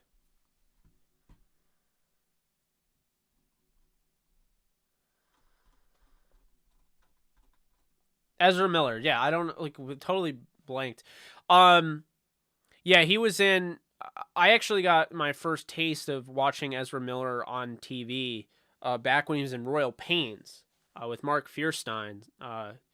Royal Pains is such a good show, by the way. If you never checked it out, he played this kid Tucker, who had a rich father, but yeah, I mean, I really enjoyed that show, and then Ezra Miller became huge after that. He's a big character in the upcoming Fantastic Beasts. He's going to be the Flash, but it looks like they might table him after that because of everything that's going on with him. But yeah, my point was I was bringing up Ezra Miller because you have him, you have Edward Norton, you have Wesley Snipes, and these guys are all kind of talked about as guys that kind of are a pain and hard to get along with on set. And so that was a big issue with Wesley Snipes, is that he just didn't get along with a lot of people on set. I hated the Hulk in Avengers. I like the Hulk in Avengers. I really think that, Mark Ruffalo is a perfect Hulk, but, I don't know if he needs his own show. Nightwing would be cool. Do you think the Steelers make the playoffs this year? I don't know. I think they'll be good enough to have a shot at it, but it's just that the AFC is so big. It's like Kaled and Elden Ring, That's the biggest issue. Let's see. Fox would have fumbled Gambit no matter who they had playing him. I thought Channing was great. fit, but now that Disney has the rights, it would be a perfect time to see if Channing is still interested. I agree, Alex, and I hope they go that route. I don't think they will. I did hear about the punter signing with the Rams. He's okay, a little bit better, like average to a little bit better than average, but you know. Did you like the A24 films? What's A24? You'll have to let me know because I don't know. Fox fumbled everything X-Men related. I mean, The Last Stand is one of the worst. And it's entertaining. Like, The Last Stand's entertaining. It's got effects. It keeps you on your... I'm not the edge of your seat, but it's something you can watch. But just the ending is terrible, and I don't know. It's just not... It's not great. Brett Ratner tried to ruin X-Men, so then... I forget the guy's name, Steven something, Klingberg or whatever. Klingberg takes over because he was part of the other ones, I believe, but he takes over in Days of Future Past and has the greatest retcon ever. They just go back in time and just change everything. Like I said, it's the greatest retcon ever done. That movie is awesome. And First Class, by the way, is one of the best films, man. I love First Class. Have you watched Peacemaker yet? Yes, I finished it. It was fun. John Cena is one of the best humans alive right now. I love John Cena. Anything he is in, I will watch. They didn't sign Corey Bojorquez because the biggest issue with him is that he outkicks coverage, and so I'm thinking that they weren't interested in that. Not the greatest directional punter, and I think the Browns just got to him quicker. I don't think the Rams care that much about a punter, to be honest with you. Sin City, I think I saw years ago, so I don't really remember it. I still haven't seen Logan. That's a movie that I keep trying to watch and I forget, and I have like time to do it and I forget about it and then I don't watch it. Gotta watch Logan. I still have never seen it. Yeah, Professor Hulk, that was a little bit of a shock. Warner Brothers recently had an emergency meeting regarding Ezra Miller and his recent troubles. Guess they were considering recasting him in future Flash films. Okay, it's recasting in future films. I'm like, that film's done. Like they finished filming that a while ago. Like they can't recast him now. That would be brutal. Logan was phenomenal. Hey Jake, as far as comeback, who would you like the Rams to draft or cornerback? God, I can't even read. Monteric Brown, I would say, although I wouldn't mind the guy that Jordan Rodriguez has him getting, Cam Taylor-Britt. I just don't think he'll be there. There are other guys as well, but Monteric Brown is the guy I've really eyed on, Nightcrawler. I want to see Double Sword Nightcrawler in a movie. That'd be fun. Logan might be my favorite superhero film. Okay. Matthew Vaughn should get all the credit for DOFP instead of Singer.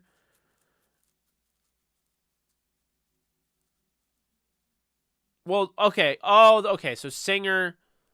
Yeah, Matthew Vaughn was a part of it. I thought Klingberg was. Maybe I'm losing my mind, but Logan is top tier. Yeah, I need to see it.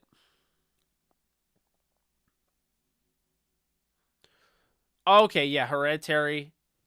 Yeah, I liked Hereditary. A24, I don't like, it's weird. I didn't pick up on that. I know like Blumhouse. So I know like the Blumhouse films. I think Jason Blum is just a freaking genius, and I think he knows exactly what we all want in movies, and those are typically in Blumhouse productions.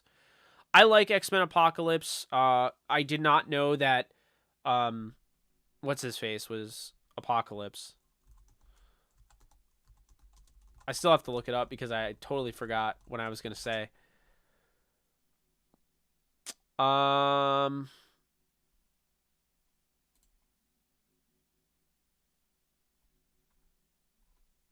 Where is it? Apocalypse.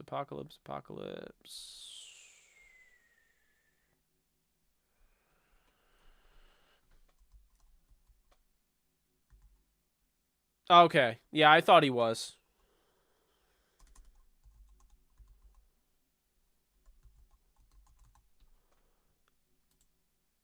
Oscar Isaac was Apocalypse. So, in case you didn't know that.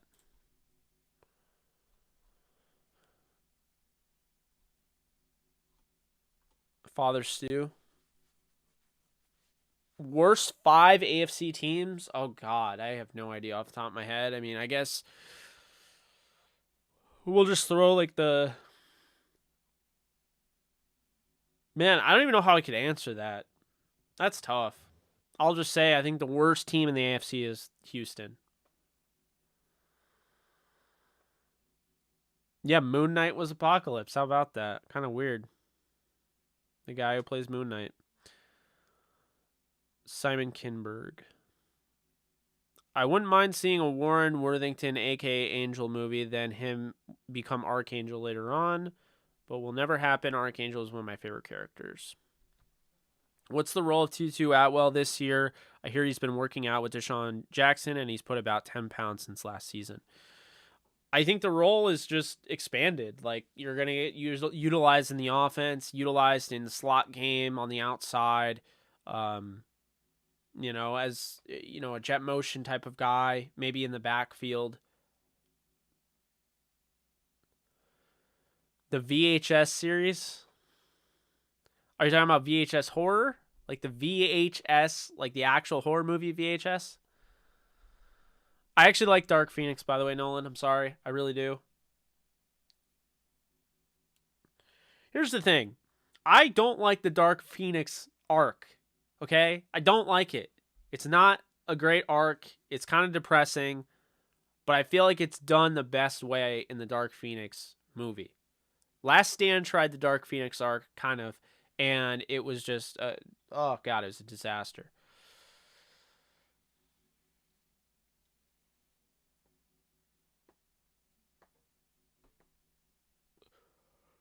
The guy who plays Moon Knight, yeah. I wonder if his back was alright after carrying X-Men Apocalypse. Yeah, VHS is weird, man. First Class, Days of Future Past, and Logan are the best ones. I need to see Logan. Yeah, I need to see Logan. I will say this. Catwoman in Batman. Not Batman. In what am I saying? Catwoman in Gotham. Cameron Beacondova, who plays Catwoman throughout the whole series except for the last episode. Cameron Beacondova would be a perfect casting choice for X-24 or whatever her name is. I want Cameron Beacondova in the MCU. I think she'd be a great addition. I just got something in my eye. Why is Sony making these solo Spider-Man villain movies like Morbius, Venom, and Kraven? I don't understand. I have no idea. That makes no sense to me. It's weird, and it's not like tying into Spider-Man at all, so it's just bizarre. It's like, I don't really know what Sony's doing. I don't think Sony knows what they're doing. I think they're just doing stuff, and they're like, all right, we'll see what sticks. Yeah, VHS is weird. Red Fox was also in Harlem Nights? Okay. Guys, this has been a lot of fun. I really appreciate it. I love being able to talk all sorts of stuff. But I am going to get going here because I'm also going to be gaming a little bit later. Probably actually soon. I'd say 10:30. So over on my other channel, I'm going to be gaming. So if you guys are interested in checking out me playing Elden Ring, hop on in. We'll have some fun in doing that. But yeah, man.